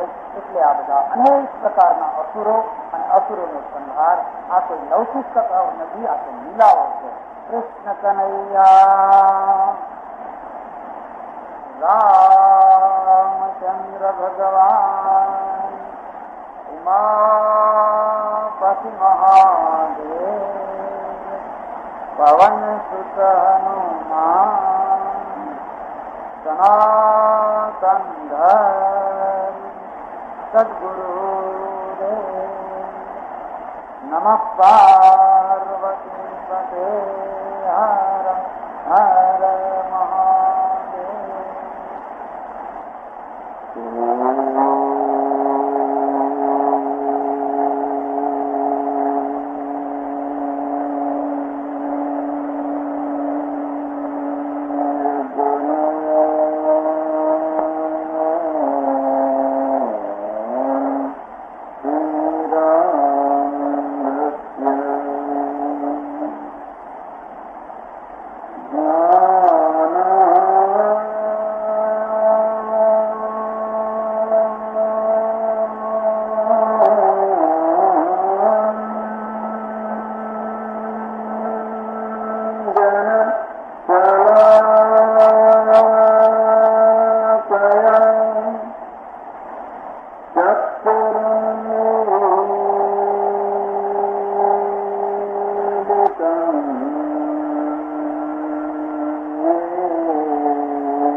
સદગુરુ નમઃ પાર્વતી પતે હર હર મહાદેવ હર. વંદન્ય સ્વામીજી મહારાજ, માતાઓ, બહેનો અને ધર્માભિલાષી સજ્જનો, શ્રીમદ ભાગવતના 10મા સ્કંધના જુદા જુદા અસુરો કૃષ્ણને મારવા માટે મોકલેલા કંસના ભયંકર અસુરો, એ અસુરોનું આધ્યાત્મિક રૂપ, એ રીતે થોડા દિવસથી ચર્ચા ચાલી રહી છે. આગળની ચર્ચા ચલાવીએ એના પહેલા થોડી ભૂમિકા જાણવાની, સાંભળવાની જરૂર. ધ્યાન રાખજો. 3 વસ્તુઓ યાદ રાખજો: ધર્મ, મૂલ્યો અને આદર. આ ત્રણે એક વસ્તુ નથી. ધર્મની સૂચિ અને સામાન્ય વ્યાખ્યા સમાજની વ્યવસ્થા. જે સમાજમાં જેમાં તમે રહેતા હો, જીવતા હો, એમાં એકબીજાની વ્યવસ્થા રહી શકે, એકબીજા શાંતિથી સારી રીતે જીવી શકે, માસ્ય ન્યાય ન થાય અને લોકો પોતપોતાની રીતે જીવી શકે, એવી એક જે વ્યવસ્થા, એ વ્યવસ્થાને આપણે ધર્મ કહેતા હોઈએ. પણ મૂલ્યો છે એ જુદા હોય, અને એક જ ધર્મમાં જુદા જુદા મૂલ્યોવાળા સમાજ હોય. હિન્દુ ધર્મ કાશ્મીરથી માંડી અને કન્યાકુમારી સુધી તમને હિન્દુ ધર્મ, આસામથી અટક ને કટક સુધી તમને હિન્દુ ધર્મ જોવા મળશે. મુસ્લિમ ધર્મનો વ્યાસ તો એથી પણ ઘણી દૂર દૂર સુધી છે, પણ બધી જગ્યાએ જીવનના મૂલ્યો સરખા, જીવનના મૂલ્યોમાં બહુ મોટું પરિવર્તન આવશે. એક જગ્યાએ જે સારું કહેવાતું હોય, બીજી જગ્યાએ ભૂલું કહેવાતું હોય. જે જગ્યાએ ભૂલું કહેવાતું હોય, એ બીજી જગ્યાએ સારું કહેવાતું હોય છે. અને એટલા માટે જીવનના મૂલ્યો સરખા નથી હોય. એકવાર મારે ઇંગ્લેન્ડની અંદર એક નોર્વિચ કરેલું શહેર છે, અને નોર્વિચ શહેરમાં ત્યાંના મેયર હતા. એ મેયરને મળવા જવાનું છે. અકસ્માત જ જવાનું થયું. મેયર એટલે આપણા ગવર્નર જેવા, આપણા ગવર્નરના જેવી એની શક્તિ અને પાવર હોય. મારી સાથે 4-5 ભાઈઓ હતા. અમે ગયા ત્યારે સમજો કે મેયર હતા ને એ બેન હતી, પુરુષ નહીં પણ સ્ત્રી હતી. અને પછી બેઠા મારા સાથેના જે ભાઈઓ હતા એમના માટે ચા કોફી આવી. હું કંઈ ચા કોફી પછી પીવું નહીં, એટલે બેનને જરા થોડુંક નવાઈ લાગી, કારણ કે મુખ્ય મહેમાન હું હતો. અને આ તો કંઈક મને કહે ચા નહીં, કોફી નહીં. પછી મને કહે ત્યારે વાઈન મંગાવવાનું નથી. મેં કહ્યું બેન, અમે વાઈન બાઈન તો નાનું સાંભળવા તૈયાર નહીં. એને કોઈ બીજો કોઈ ભાવ નહીં. એના માટે એક સહજ વાત હતી, એક સહજ વાત હતી. આપણા માટે આકાશ તૂટી પડતું હતું. આપણા માટે તો જાણે પર્વત તૂટી પડ્યો હોય એવી એક ભયંકર કલ્પના તૂટી હતી. એને સમજાયું કે આ સંન્યાસીઓ છે એ તો એની વાત પણ ના લે અને કલ્પના પણ ના કરી શકીએ. એટલે એને બહુ નવાઈ લાગી. મને કે તમારા કપડાં બહુ ફાઇન છે. મને ઈચ્છા તો છે સારું જોતા હોય તો નહીં આપી લે. પણ મેં તો આ તો એમની શોભા કહેવાય, એમની મહત્તા કહેવાય કે કેટલીક વાર ન ગમતી ચીજને પણ એ વખાણ કરે, કારણ કે આપણો મહેમાન, અને આપણા મહેમાનની શોભા વધારવી એ આપણું કર્તવ્ય છે. એટલે હું જાણતો હતો કે મારા કપડાં એને ગમતા નથી, પણ ન ગમતા હોવા છતાં પણ આવા લગર વગર કપડાં તે કોઈ ગમતા નથી, પણ છતાં એ કહે કે તમારા કપડાં બહુ ફાઇન છે. એટલે એને સમજણ પાડી તમે આવા જ કપડાં પહેરીએ. હવે અમે આ સિવેલા કપડાં પહેરવા માંડ્યા છીએ. પહેલાં તો અમે લોકો સિવેલા કપડાં પણ ના પહેરતા. ઘણી વાતો. તો આ રીતે હવે એને એમ પૂછ્યું કે તમને તમારા માટે ફલાણી ચીજ મંગાવી આપું, કે એમનું મૂલ્ય, આપણું મૂલ્ય જુદું, આપણું મૂલ્યાંકન જુદું જીવનમાં, એમનું મૂલ્યાંકન જુદું. જે ત્યાં એક સહજ વસ્તુ છે, ચા પાણી જેવી વસ્તુ છે, એ આપણા માટે અધમમાં અધમ વસ્તુ. આકાશ તૂટી પડે એટલું મોટું ભયંકર વસ્તુ છે. અને હજી તમારામાંથી કોઈ કદાચ કોઈ કરે તો બરાબર ચાલી શકે, પણ મારા જેવા માટે જો એવી વાત શક્ય બની જાય તો એ તો એક અસહ્ય વસ્તુ થઈ જાય. એટલે આ વાતની તમે યાદ રાખજો, ધર્મ છે એક વ્યવસ્થા છે. જો ધર્મ ન હોત તો વ્યવસ્થા ન હોત, અને વ્યવસ્થા ન હોત તો જીવન ન હોત. તમે અહીં બધા બેઠા છો, તમે અહીંયા બેઠા છો, હું અહીંયા બેઠા છું. આ ધર્મ છે, આ એક વ્યવસ્થા છે. પણ જો વ્યવસ્થા ઉખેડી નાખવામાં આવે તો તમારામાંથી કેટલાક માણસો કે અમે ઉપર બેસીશું, મહારાજ કથા કરવી હોય તો નીચે બેસીને કરો, 5 વાર ગરજ હોય તો કરો, નહીં તો અમે તો અહીં ઉપર જ બેસવાના છીએ. તો એ અવ્યવસ્થા છે, અને અવ્યવસ્થા થાય જીવન સમાપ્ત થઈ જાય. એટલે ધર્મ એ વ્યવસ્થા છે, જ્યારે મૂલ્યો છે એ શું છે? જુદી જુદી સંસ્કૃતિ, જુદો જુદો સમાજ અને જુદી જુદી જીવન પદ્ધતિઓ પોતપોતાની રીતે ઉચ્ચતા નીચતા ના કંઈક ને કંઈક વર્તુળો ઘડી કાઢતા હોય છે, અને એમાંથી મૂલ્યો સર્જાતા હોય છે. માત્ર ગુજરાતમાં જ તમે જુઓ, ગુજરાતમાં એક જાતિનું જે મૂલ્ય છે બીજી જાતિમાં એ મૂલ્ય એક જ જાતિ. એક જાતિ એવી છે જ્ઞાતિ કે દીકરીને એટલી આપે છે, ઢગલા બંધ આપે છે. એક બીજી જ્ઞાતિ એવી છે કે દીકરીના પૈસા લે છે. આપવાની વાત તો જુદી રહી, પણ સામે જે મૂર્તિઓ છે એની પાસેથી પૈસા લે છે, અને પૈસા લઈને પણ એક આપી નથી કહેવાતો. આપીને પણ આ કોઈ પુણ્યાત્મા નથી કહેવાતો, કારણ કે દેવના મૂલ્ય નિર્ધારિત થયા છે. મારે ત્યાં એક બહેન આવે છે અને મને કહે, બાપજી છોકરાનું હમણાં કંઈ ઠેકાણું કરતું નથી, બધા ઘણી વાતો થાય છે પણ કંઈ ઠેકાણું નથી કરતું. મેં કહ્યું આપવા લેવાની વાત જવા દે, આંખ મૂકીને સારો પાત્ર મળે એટલે કરી નાખે. મને કે નહીં, એ વાત ખોટી. અમારે તો સાડી હોય, કલુટી હોય, લીલી હોય, લંગડી હોય, ભાડી હોય, ગુગડી હોય, પણ કેટલા તોલા એ પહેલા પૂછવાનું. કેમ તોલા સાથે પરણવું છે કે ના બાપજી તમને ખબર ના પડે. એક વાર જો અમે લેવાનું બંધ કરી દઈએ તો આ પાછળના છોકરા બધાનું બંધ થઈ જાય. કારણ કે અમારો તો એક મૂલ્ય સ્થિર થતું હોય છે કે 25,000 ને આટલા તોલા હોય તો એ ઘરમાં પણ મૂકજો, હા, નહીં તો એ ઘરમાં થશે નહીં. એટલે એક છોકરા માટે જો ઘીનું મૂકી દઈએ તો બાકીના પાછળના બધા છોકરા છે એમનું ડિવેલ્યુએશન થઈ જાય. એટલે બાકીના લોકોનું મૂલ્ય સાચવવા માટે પણ અમારે પાત્રને મહત્તા નહીં પણ પૈસાને મહત્તા આપવી જ પડે. આ એક મૂલ્ય. હવે એક બીજો સમાજ છે અને બીજા સમાજનું પોતાનું મૂલ્ય હોય છે. હું તમને શું વાત કરું, જેને આપણે પછાત લોકો કહીએ, જેને આપણે અભણ લોકો કહીએ છીએ, એમના ત્યાં જાન આવે. એ જાન પૂરું પેટ ભરીને થઈ શકે એટલી રસોઈ નથી કરી હતી. એની એટલી શક્તિ નથી કે આવનારી જાનને પણ એ પૂરું પેટ ભરીને ખવડાવી શકે એટલી એને રસોઈ નથી કરી હતી. પણ આવનારા માણસો ચૂપચાપ અડધું બધું જે તે જમીને એવી રીતે ઉભા થઈ જાય કે એ વેવાઈની આબરૂને આંચ ના આવે. કોઈ ગુમા પૂર્ણ ના કરે, કોઈ તોફાન ના કરે, કોઈ કશું ના કરે. ત્યારે એમ થાય કે આ પછાત કહેવા કે અમને આગળ કહેવા. અને તમે આગળવાળા બહતતા આવતાની સાથે પહેલા માટલા કરો.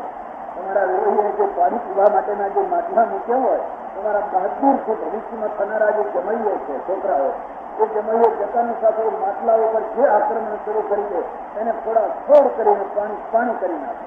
પતરાળામાં આટલા બધા પતરાળામાં એટલું બધું પીરસાયું હોય કે એમાં ઝઘડા બંધ બધું બગડ્યું હોય, બગડતું હોય, જાણે કે બગાડવા માટે જ આવ્યા હોય. એ સૌ પુરસ્કાર કરતા હોય. આપણે ચારે તરફ જોઈએ ત્યારે એમ થાય કે પૈસો છે પણ સંસ્કારિતા નથી.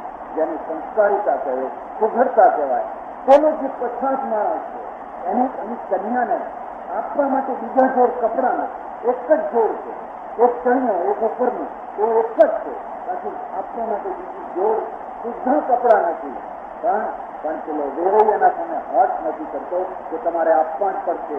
એની બેગની અંદર એક પાણીનું ગરણું વાળીને મૂકી દે. ખાલી બેગ છે, ઉપર બહુ તાળું લગાવેલું, કાંઠું મૂકતું લાખનું, અને ગરણાવાળી બેગ લઈ હસતા કિલ્લોળ કરતા ગાતા જો ગુલાલ ઉડાડતા એ લોકો એ કન્યાને લઈ જાય છે. પછી ગરણું આપે એટલા માત્ર કારણસર એને કાઢી મૂકતા નથી, એને નથી કાઢી. પણ જેને આપણે આગળ વધેલા માણસો કહીએ, જેને સંસ્કારી માણસો કહીએ, એમને બેગની બેગો આપી હોય, અક્ષરો ભરાય એટલું ઢગલા બંધ આપ્યું હોય, તો પેલી ડોસી છે ને ટક હજી તો પ્રિન્સ તો આવ્યું જ નથી, પંખો તો હજુ આવ્યો જ નથી, હજુ તો ફલાણું આવ્યો જ નથી, હજુ તો ફલાણું આવ્યો જ નથી. અરે બહુ એટલું ભેગા ભેગું બોલ ને કે માકડવાળી દવા નથી આવી, એટલું ભેગા ભેગું કહી દે ને એટલે એ પાર આવી જાય. ત્યાં બધું આપ્યું, એમાં એક પડીકો કે પીસી આવતી હોય ને તો મકરવાળી દવા મોકલી દેજો, એટલે કરતો બધું ઠેકાણું પડી જાય હરખું. ત્યારે આપણને ત્રાસ છે. માણસો કોણ દુઃખી છે, કોણ સુખી છે? પૈસાના ઢગલા ઉપર બેસીને પણ સુખ નથી આવી જતું હતું. સુખ તો માણસાઈથી આવતું હોય છે. એટલે મૂલ્યો જુદી વસ્તુ છે. માણસો પોતાના કૃત્રિમ મૂલ્યો ઉભા કરે, બનાવટી મૂલ્યો ઉભા કરે, અને બનાવટી મૂલ્યોમાં જાણ કરીને પોતાની જાતને દુઃખી કરી નાખે. એટલે એના ઉપર એક ત્રીજી વસ્તુ આવી, અને ત્રીજી વસ્તુ જે છે એનું નામ આદર્શ છે. આદર્શ યાદ રાખજો. ધર્મ, મૂલ્યો અને આદર્શ. ગાંધીજીના સાથે બજાજ કુટુંબ રહે, તમે નામ સાંભળ્યું હશે. આજે જે બજાજ એટલે કેટલા મોટા કરોડાધિપતિ છે, ઘણી વસ્તુઓ એની બહાર કરે છે. એ બધા જહો જલાવી રહે, સંભ્રાંત કુટુંબ સાથે રહે. બજાજને ગાંધીજીએ કહ્યું, દીકરી કે દીકરો પરણાવવો હોય, ખાદીનું કપડાં પહેરી અને સાદાઈથી પરણાવવા હોય તો હું આવું બોલો. અને એને કહ્યું ભલે હું એમ કરીશ. અને મારવાડી સમાજ એટલે ગુજરાતી સમાજ કરતા પણ વધારે ઓર્થોડોક્સ. મારવાડી સમાજની તો બધી વાત જ જુદી. એ તો એટલો બધો જૂનવાણી. અમને ઘણી વાર મારવાડીઓના ત્યાં જવાનું થાય, મારવાડીઓના સાથે રહેવાનું થાય. બધા વાત કરે અને અડધી ગુજરાતી, અડધી હિન્દી, અડધી મારવાડી, અડધી ગુજરાતી, બધી મિક્સ ભાષા. महाराज उनके ज्ञान में जोड़ने तुम्हारे गुजरात की तो क्या बरात है? ये तो कोई बरात है, ये तो बेचारे તમારી કહો કોને કેવી છે કે અમારી તો જ્યાં જ્ઞાનનો ઉતારો આપ્યો હોય ત્યાં 4-5 તો હજામ તૈયાર રાખ્યા હોય. 4-5 પેલા દર્પણ મૂકીને તૈયાર રાખ્યા હોય. જેને હજામત કરવી હોય એને પ્રિય 4-5 તો બુક પોલીસ વાળા રાખ્યા હોય. પેલા જે બધા જાંગડિયા આવ્યા હોય ને જેને બુક પોલીસ કરવી હોય એના માટે બુક પોલીસ કરનારા તૈયાર. આ બધું સાંભળીને પહેલા તમે ના માગતા એ આપણે મારવાડી જેવો જ સમાજ કરવો છે. તો 4-5 તો પેલા દર્શન વાળા હજામ લોકો બેઠા હોય, 4-5 બુક પોલીસ વાળા બેઠા હોય, ચા વાળા તો તૈયાર જ હોય, નાસ્તા વાળા તૈયાર જ હોય. અને ખાવાનું કંઈક બગાડ્યું, કંઈક ખાવાનું બગાડ્યું, કંઈક ઘી બગાડ્યું, બહુ સારું ઘણો પરાક્રમ કરે છે. તો એવા સમાજની અંદર આટલો મોટો કરોડાધિપતિ માણસ પણ ગાંધીજીએ કહ્યું જે સાદાઈથી કરવું છે અને મેં કહ્યું હા સાદાઈથી કરવું. આજથી કદાચ 60-70 વર્ષ ઉપર એ માણસે એના પોતાના ઘરમાં એક સાદાઈથી લગ્ન કર્યું, બિલકુલ સાદાઈથી લગ્ન કર્યું. ત્યારે એને આદર્શ કહેવાય. અને આદર્શ છે એ ધર્મ, મૂલ્યો એ બેથી ઉપર હોય છે. સમાજમાં કેટલાક માણસો ધર્મના ક્ષેત્રમાં રહેનારા હોય છે, કેટલાક મૂલ્યોના ક્ષેત્રમાં રહેનારા હોય છે. આ મૂલ્યોના પણ બે રૂપ, એક સાચા મૂલ્યો, એક બનાવટી મૂલ્યો. સાચા મૂલ્યોનો અર્થ તમે સમજ્યા, જેના કારણે તમારું મૂલ્ય વધે એનું નામ સાચું મૂલ્ય. બનાવટી મૂલ્યો લખનૌના નવાબ અને લખનૌના નવાબની કોઈ સ્પર્ધા ચાલે. જો તમને ખબર હોય કે લખનૌના નવાબોની એવી અંદરમાં સ્પર્ધા ચાલે, ભયંકર વડા સ્પર્ધા ચાલે. એટલે સુધી કે એના રસોડામાં જે બને એના કરતાં આપણા રસોડામાં સારી વસ્તુ બનવી જોઈએ. એટલે ગુપ્તચરો રાખેલા કે એના રસોડામાં શું બનાવે છે. અને રસોઈ બનાવનારા પણ એવા કે એના રસોડામાં કંઈક જાતની વસ્તુ નવી બનાવે, એટલે અહીંયા વળી પાછી નવી વસ્તુ બનાવે. માણસની એક અંદરની ખાસ ઈચ્છા હોય છે કે મારા પ્રતિસ્પર્ધીને હલકો બનાવે, એને કોઈ રીતે હલકો બતાવે. અને છેવટમાં એવા ભાત બનાવનારા રસોયા નીકળ્યા કે જે ભાત એક જ બોગની અંદર નાખ્યા હોય, અડધા ભાત લીલા રંગના હોય, અડધા ભાત કેસરી રંગના હોય. અડધા એટલે એક દાણાનો અડધો ભાગ, એક ચાવલ અડધો ભાગ છે એ લીલા રંગમાં રંગાયેલો હોય અને અડધો ભાગ છે કેસરી રંગમાં રંગાયેલો હોય. એ ભાત જમતી વખતે જે સ્વાદનો આનંદ આવે એ આનંદ કરતા આવો ભાત પેલો નથી બનાવી શકતો. એનો જે આનંદ છે એ તો કોઈ અદ્વિતીય આનંદ છે. ઠહાકા મારતા હોય, ખડખડાટ હસતા હોય અને એના પાછળ એક જ છે કે જો અમારે ત્યાં છે અને મૂલ્યોના ધોવાણ થઈ જાય એટલે ધર્મનું ધોવાણ થવા લાગે. યાદ રાખજો, મારે તમને જે ચર્ચા કરવાની છે શ્રીમદ ભાગવત સાથે એનો સીધો સંબંધ છે. દશરથ છે એ 3 વાર પરણ્યા એટલે ધર્મ છોડો એમ ના થયું, અધર્મ થયો એવું ના થયું. પણ રામ એક જ વાર પરણ્યા. બીજી વાર પરણવાની શક્યતા ઊભી થવા છતાં પણ બીજી વાર પરણવાનું નામ ના લીધું. એટલે એ આદર્શ છે. તે પણ ધર્મ છે પણ આદર્શ નથી. અહીંયા ધર્મ છે, સાથે સાથે મૂલ્ય છે અને સાથે સાથે આદર્શ પણ છે. કોનું મૂલ્ય છે? પત્નીનું મૂલ્ય છે. પત્ની એટલે જોડાનું, જુત્તી નહીં, 3 પૈસાની ચંપલ નહીં કે પહેરી ત્યાં સુધી પહેરી અને નહીં તો કાઢીને ફેંકી દીધી, ચાલ બીજી ખરીદી લીધી, વળી પાછું પહેરી ત્યાં સુધી પહેરી અને એને ઉતારીને ફેંકી દીધી. એવું નહીં, એ મૂલ્ય ના કહેવાય, એ ધર્મ છે. એ પછી પત્નીનું પણ એક મૂલ્ય છે અને એ મૂલ્ય કેટલું છે? જેટલું મારા અડધા શરીરનું મૂલ્ય છે એટલું. જ્યારે હું એનું મૂલ્ય ઓછું કરું છું ત્યારે હું મારા શરીરનું જ મૂલ્ય ઓછું કરું છું. મારું જમણો હાથ, મારું જમણું અંગ ખૂબ હૃષ્ટપુષ્ટ હોય, ખૂબ સુંદર હોય, ખૂબ શણગારેલું હોય, પણ ડાબું અંગ સુકાઈ ગયેલું હોય, એને મેં પૂછડા પહેરાવ્યા હોય અને પછી હું નીકળું બહાર બજારમાં તો હું જમણા અંગથી કદાચ સારો દેખું, પણ ડાબુ અંગ છે એ મને ભૂંડો બતાવે અને ભૂંડો બતાવે એટલે અંતે તો મારું સંયુક્ત એક રૂપ થયું અને સંયુક્ત રૂપમાં હું ભૂંડો જ દેખાતો હું. એટલે પતિ અને પત્ની આ બંનેનું એક સંયુક્ત રૂપ થયું અને સંયુક્ત રૂપમાં પતિનું જેટલું મૂલ્ય છે પત્નીનું પણ એટલું જ મૂલ્ય છે અને એટલા મૂલ્યને પતિ સાચવે તો સચવાય. પતિ જો ઘરની સ્ત્રીને ઠોકર મારે, પતિ જો એના મૂલ્યને ધોવાણ કરી નાખે, પતિ જો એને દમડીની બનાવી દે તો પછી એ દમડીની થઈ અને પતિને દમડીનો બનાવી દે છે. એ લાખની થશે તો પતિ લાખનો થશે, કરોડનો થશે, પણ એ જે દમડીની થઈ તો પેલો પતિ પણ દમડીનો થઈ જશે.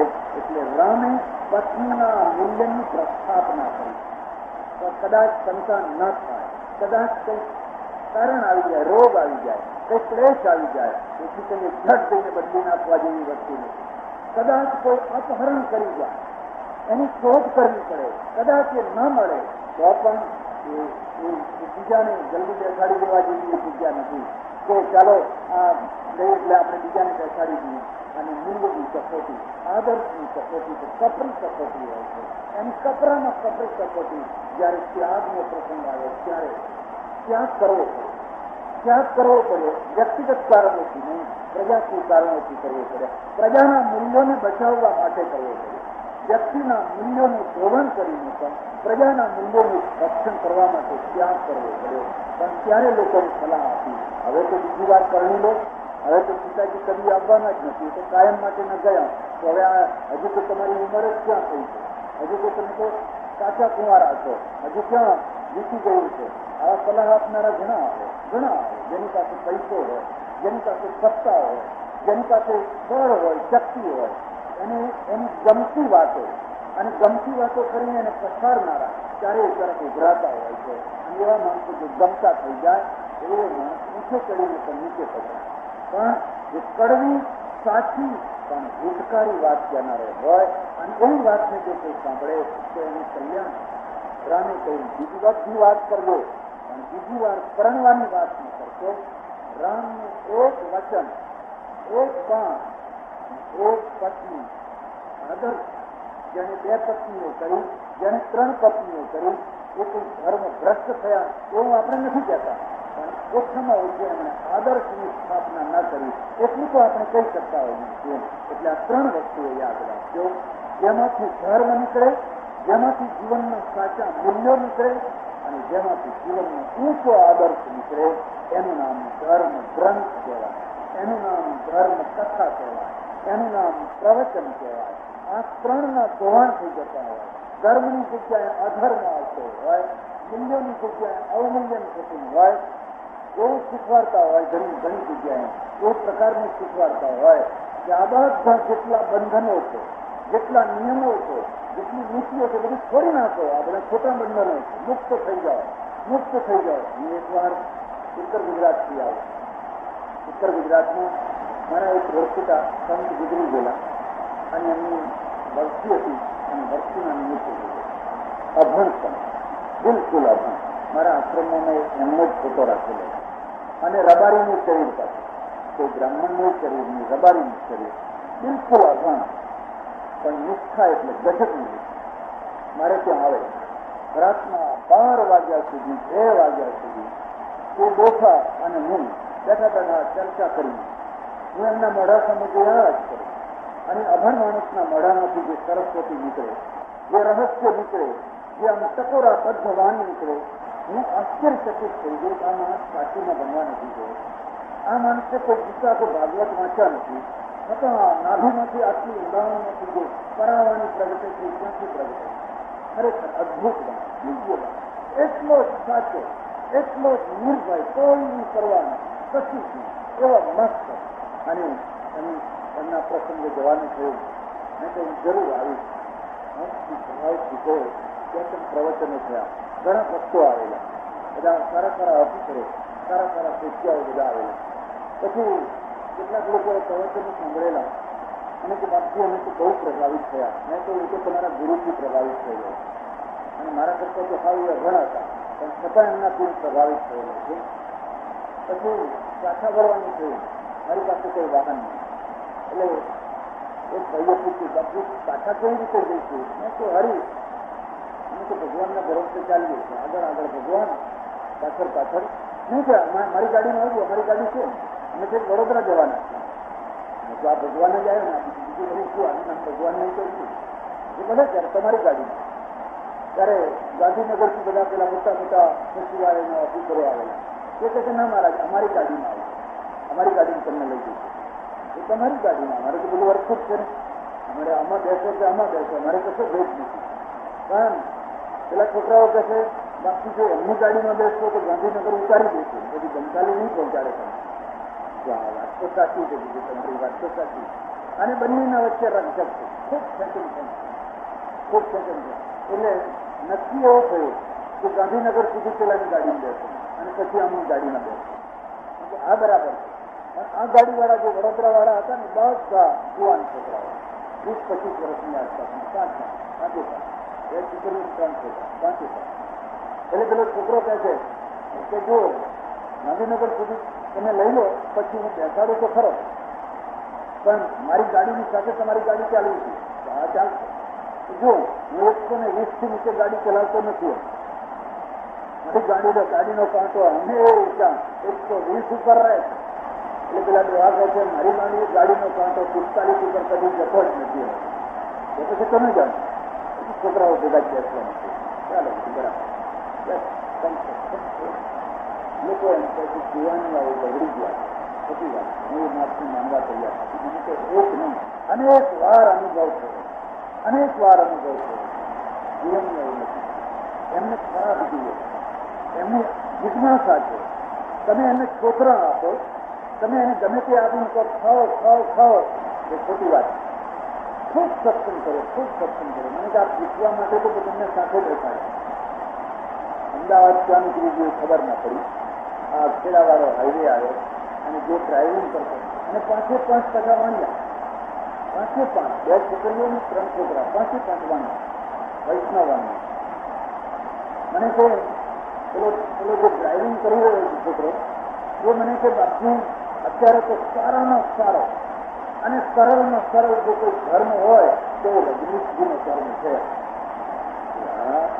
મને તો એટલું બધું ખબર નહીં, બસ કઈ કહેતો હોય તો કદાચ હશે, પણ એની 1-2 વાનગીઓ આપજો મને, 1-2 નમૂના આપતો મને ખબર પડે કે નમૂનો પહેલો નમૂનો આટલો જ છે. કોઈ જાતનો કંટ્રોલ ના કરો, કોઈ જાતના બંધનમાં ના આવે, મુક્ત થઈ જાઓ, મુક્ત થઈ જાઓ, સુખી થશે. જેટલા બંધન કરશો એટલા વધારે દુઃખી થશે. સ્પ્રિંગને દબાવશો એટલી વધારે જોર કરશે અને પછી જયારે છૂટશે ત્યારે એકદમ જોરીની માફક છૂટશે. માટે ફ્રી થઈ જાઓ, મુક્ત થઈ જાઓ. નથી ઉભા ભાઈ આ વાનગીની ચકાસણી કરવાની, ચકાસણી કરવાની. તું આ મોટર ચલાવે છે તો ફ્રી થઈને ચલાવે છે એ બંધનમાં રહીને ચલાવે છે. બ્રેક ઉપર પગ રાખે છે, સ્ટેરિંગ ઉપર બરાબર હાથ રાખે છે, ડાબા હાથે ચલાવે છે. એના બધા જે મીટર બતાવેલા છે ઘરની એ બધું જોઈને ચલાવે છે. ધ્યાન રાખવું જ પડે, મીટરમાં તો ધ્યાન રાખવું જ પડે. જેમ જેમ મોટરની સ્પીડ વધે છે એમ એનો કંટ્રોલ વધારે સજ્જડ થાય. સાયકલની બ્રેક મોટરમાં ના ચાલે, મોટરની બ્રેક છે એ ખટારામાં ના ચાલે, અને ખટારાની બ્રેક છે એ ટ્રેનમાં ના ચાલે, અને ટ્રેનની બ્રેક છે એ વાયુયાનમાં ના ચાલે. જેમ જેમ એની સ્પીડ વધે છે એમ એનો કંટ્રોલ વધારે મજબૂત થાય. તો મને એક જગ્યા એવું બતાવો જે વગર કંટ્રોલે ચાલતી હોય. ફેક્ટરી બતાવો, અરે તારું શરીર બતાવો. પરમેશ્વરે તો એટલો મોટો કંટ્રોલ મૂકેલો હાથથી માંડીને કિડનીથી લઈને તારા નાનામાં નાના તાર ટીકા એટલો બધો કંટ્રોલ મૂકેલો છે. આ આંખ છે ને એ આંખની જ તને વાત કરું. ચાલ એક અડધી મિનિટ માત્ર 30 સેકન્ડ એને ઉગાડી રાખીને બતાવી. 30 સેકન્ડ સુધી ઉગાડી રાખીને બતા. એ નીચે પડે છે કે નથી પડતા? એ કુદરતની વ્યવસ્થા, એ કુદરતનું કંટ્રોલ છે. પ્રત્યેક વાર પેટથી નીચે પડે એક થોડુંક પાણી જ્યાં વાલ મૂકેલો જેનાથી નીકળે હોય, જેમ પેલો લેન્સ ચોખ્ખો થઈ જાય કેમેરાનો, જેમ આ ટેપ રેકોર્ડરનું રૂલ ચોખ્ખું થઈ જાય એ રીતે આમાં ફરી ચોખ્ખું થઈ જાય અને ફરી બરાબર દેખાય. એટલે કે ઘણી વાર લોકો જોબ કરતા હોય છે પુરુષો કરતા બહેનોને વધારે દેખાતી હોય. પુરુષોને જે દેખાય એના કરતા બહેનોને વધારે દેખાતું હોય છે. કેમ એમ તો તે રોઈ રોઈને લેન્સ ચોખ્ખા રાખતા હોય જેટલા એ એમની આંખમાં આંસુ વધારે આવો કરે ને એટલે એમના લેન્સ એકદમ ચોખ્ખા થયેલા હોય એટલે એમને વધારે દેખાતું હોય છે. દુર્ભાગ્યની વાત કે નજીકનું નથી દેખાતું હોય છે, દૂરનું વધારે દેખાતું હોય છે. એક દોષી આવ્યા મારા ત્યાં 80 વર્ષના દોષી, અને પછી મને કહે આ કાનમાં લાલભાઈ મૂક્યું છે. લાલભાઈ એટલે દેવતા, એટલે સંભળાતું નથી. મહારાજ એમ તો જયારે હું સાંભળતી હતી ને ત્યારે તો 12 ગૌની વાત લાવતી હતી, એમ કે 12 ગૌની વાત લાવતી હતી. તો હવે કેટલા ગૌની વાત લાવે છે હવે નથી ખબર પડતી. આ પગમાં બીજો એમને લાંબડી રીતે બધું બોલ્યા કરે. હું તો કઈ ઘર છે કે એમ ફેરતી હતી. હું તો હવે તો વાહ હવે એનાતું જ નથી. એટલે પેલા છોકરો મને કહે અને કે મારા તો મેં એને કહ્યું કે તું મને એક ચીજ બતાવ, તારી દુકાન, તારી ફેક્ટરી, અહીંનું airport, railway station, bus station, કોઈ એવી જગ્યા છે જ્યાં કંટ્રોલ વિના ફ્રી બધું ચાલતું હોય? આ ચંદ્ર, સૂર્ય, વરસાદ, વાદળ, સમુદ્ર, નદીઓ પર બાંધેલા બાંધો, એમાંથી એક જગ્યા એવું બતાવ કે એમાં કોઈ પ્રકારનો કંટ્રોલ નથી અને બધું ફ્રી ચાલ્યા કરે છે.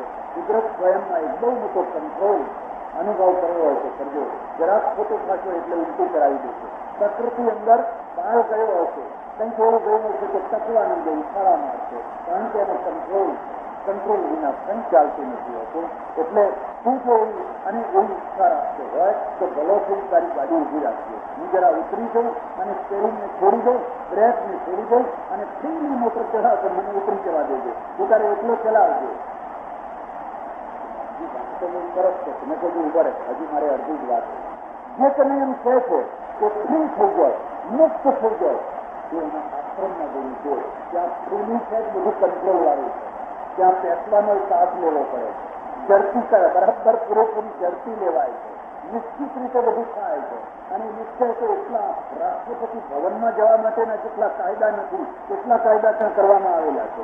કોઈને ત્યાં ગયા પછી ઈચ્છા થાય એટલે હવે મોટર બહુ ફાઈન પડી છે, હવે લઈને હડતા થઈએ તો લઈને હડતા થવા દે ખરા કોઈ ના બનતી. બિલકુલ સાચી વાત. ત્યારે મેં તો હવે તો આગળ બીજી વાનગી ફીરે મને કે કાનની બુક પકડી અને વાણું દયા માણસને સમજાવવામાં બહુ માથાકૂટ ના કરવી પડે, મૂર્ખાને સમજાવવામાં જ માથાકૂટ બહુ કરવી પડે. એને તરત જ કાનની બુક પકડી બધી બસ એક જ વાનગીનું બધું સમજી ગયો. હવે એમ બધું ઘણું આવી ગયું. હવે નથી કોઈ દિવસ એમ ના કહેતો કે ફ્રી થઈ જવું એનું નામ ધર્મ છે. અરે ફ્રી થઈ જવાથી તો માણસનો વિનાશ થતો હોય છે, માણસ મરી જતો હોય છે. એ પરમેશ્વર સ્વયં કોઈને કોઈ નિયમમાં છે અને નિયમમાં છે એટલે નિયમનું પાલન કરાવતો હોય છે. એટલે આ 3 વસ્તુઓને યાદ રાખજો. ધર્મ વ્યવસ્થા કરે છે, નિયમો છે તે માણસને ગૌરવપૂર્વકનું જીવન જીવવાનું શીખવાડે છે. જ્યારે આદર્શ છે એ હજારોને પ્રેરણા આપતા, હજારો માણસોને પ્રેરણા આપતા ઉચ્ચ દુલાદાડી પરથી જીવન જીવવાનું એને શીખવાડતું હોય છે. એટલે ધર્મથી આદર્શ ઘણો ઊંચો છે. રામે કહ્યું હું આખી જિંદગી વિધુર રહીશ. વિધવા પણ પાર પાડવું, વિધુર પણ પાર પાડવું અને એ પણ નાની ઉંમરે થયું હોય એ પાર પાડવું એ કોઈ રમત વાત છે? જેને સંસાર જોયો નથી એવા માણસ જિંદગીભર બ્રહ્મચર્યનું પાલન કરે એ તો સરળ વાત થઈ પડે. પણ જેને સંસાર જોયો, જેને સંસારમાં ડૂબ્યો છે, જેને સંસારમાં અસંખ્ય અનુભવો છે, એને ઈચ્છા એની પણ એક કુદરતના ચોપાટાને એક જુદા જ પ્રકારનું જીવન જીવવાનું થઈને આવીને ઉભું રહે. એ જીવનને વર્ષો સુધી ખેંચી રાખવું એ કોઈ રમત વાત છે, એને કોઈ સામાન્ય વાત ન કરતા અમેરિકામાં એ વાત ખતમ થઈ ગઈ. આપણા ત્યાં આજે પણ એ વાત છે, જો કે આગળ હવે રહી શકવાનું નથી, એને કોઈ જબરદસ્તી ખેંચવાનો પ્રયત્ન ન કરતો. પણ આ દેશમાં એવી સ્ત્રીઓ હતી આજે પણ છે કે 10 વર્ષની ઉંમરે વિધવા થઈ હોય, 10 વર્ષની ઉંમર, એના પતિને એને જોયો ના હોય, આજે 80 વર્ષની ઉંમર સુધી એને જીવન ખેંચ્યું હોય, પણ કોઈ આંગળી ઉપાડીને એને કોઈ કહી ન શકે કે આ ડોસી આવી છે. આંગળી ઉપાડીને એની કોઈ વાત ન કરી શકે, એ કોઈ વાત ન કરી શકે. કારણ કે દીવા દાંડીઓથી ભરેલો આપે, એકથી એક દીવા દાંડીઓ સામે જોઈને એને ચાલી અને એટલે એને 80 વર્ષ ખેંચી કાઢ્યા. એ દીવા દાંડીઓ, આદર્શની દીવા દાંડીઓ જ્યારે પડી જાય ત્યારે સામાન્ય માણસો પછી આદર્શનું જીવન નથી જીવી શકતા હતા. ઓકલેન્ડ અમેરિકામાં ત્યાં હું રહું, એક મોટી હોટેલ, એના માલિક તેને મને વાત કરી, મારે ત્યાં એક 75 વર્ષના એક ડોસી છે, હોટેલના એક રૂમમાં રહે છે, ડોસી છે. ઘણી વાર નવરી પડે તો વાતોડું છે, વાતો આવે. પછી મને વાત કરવા લાગી, વાત કરવા લાગી. મને કે મારી દીકરીનો કાગળ આવ્યો અને મારી દીકરીએ મને મારા માટે ભલામણ કરી છે કે હું જ્યાં રહું છું એની સામે એક ડોસી મરી ગઈ છે, અને ડોસી મરી ગઈ છે એટલે ડોસો વિધુર થયો છે. ત્યાંથી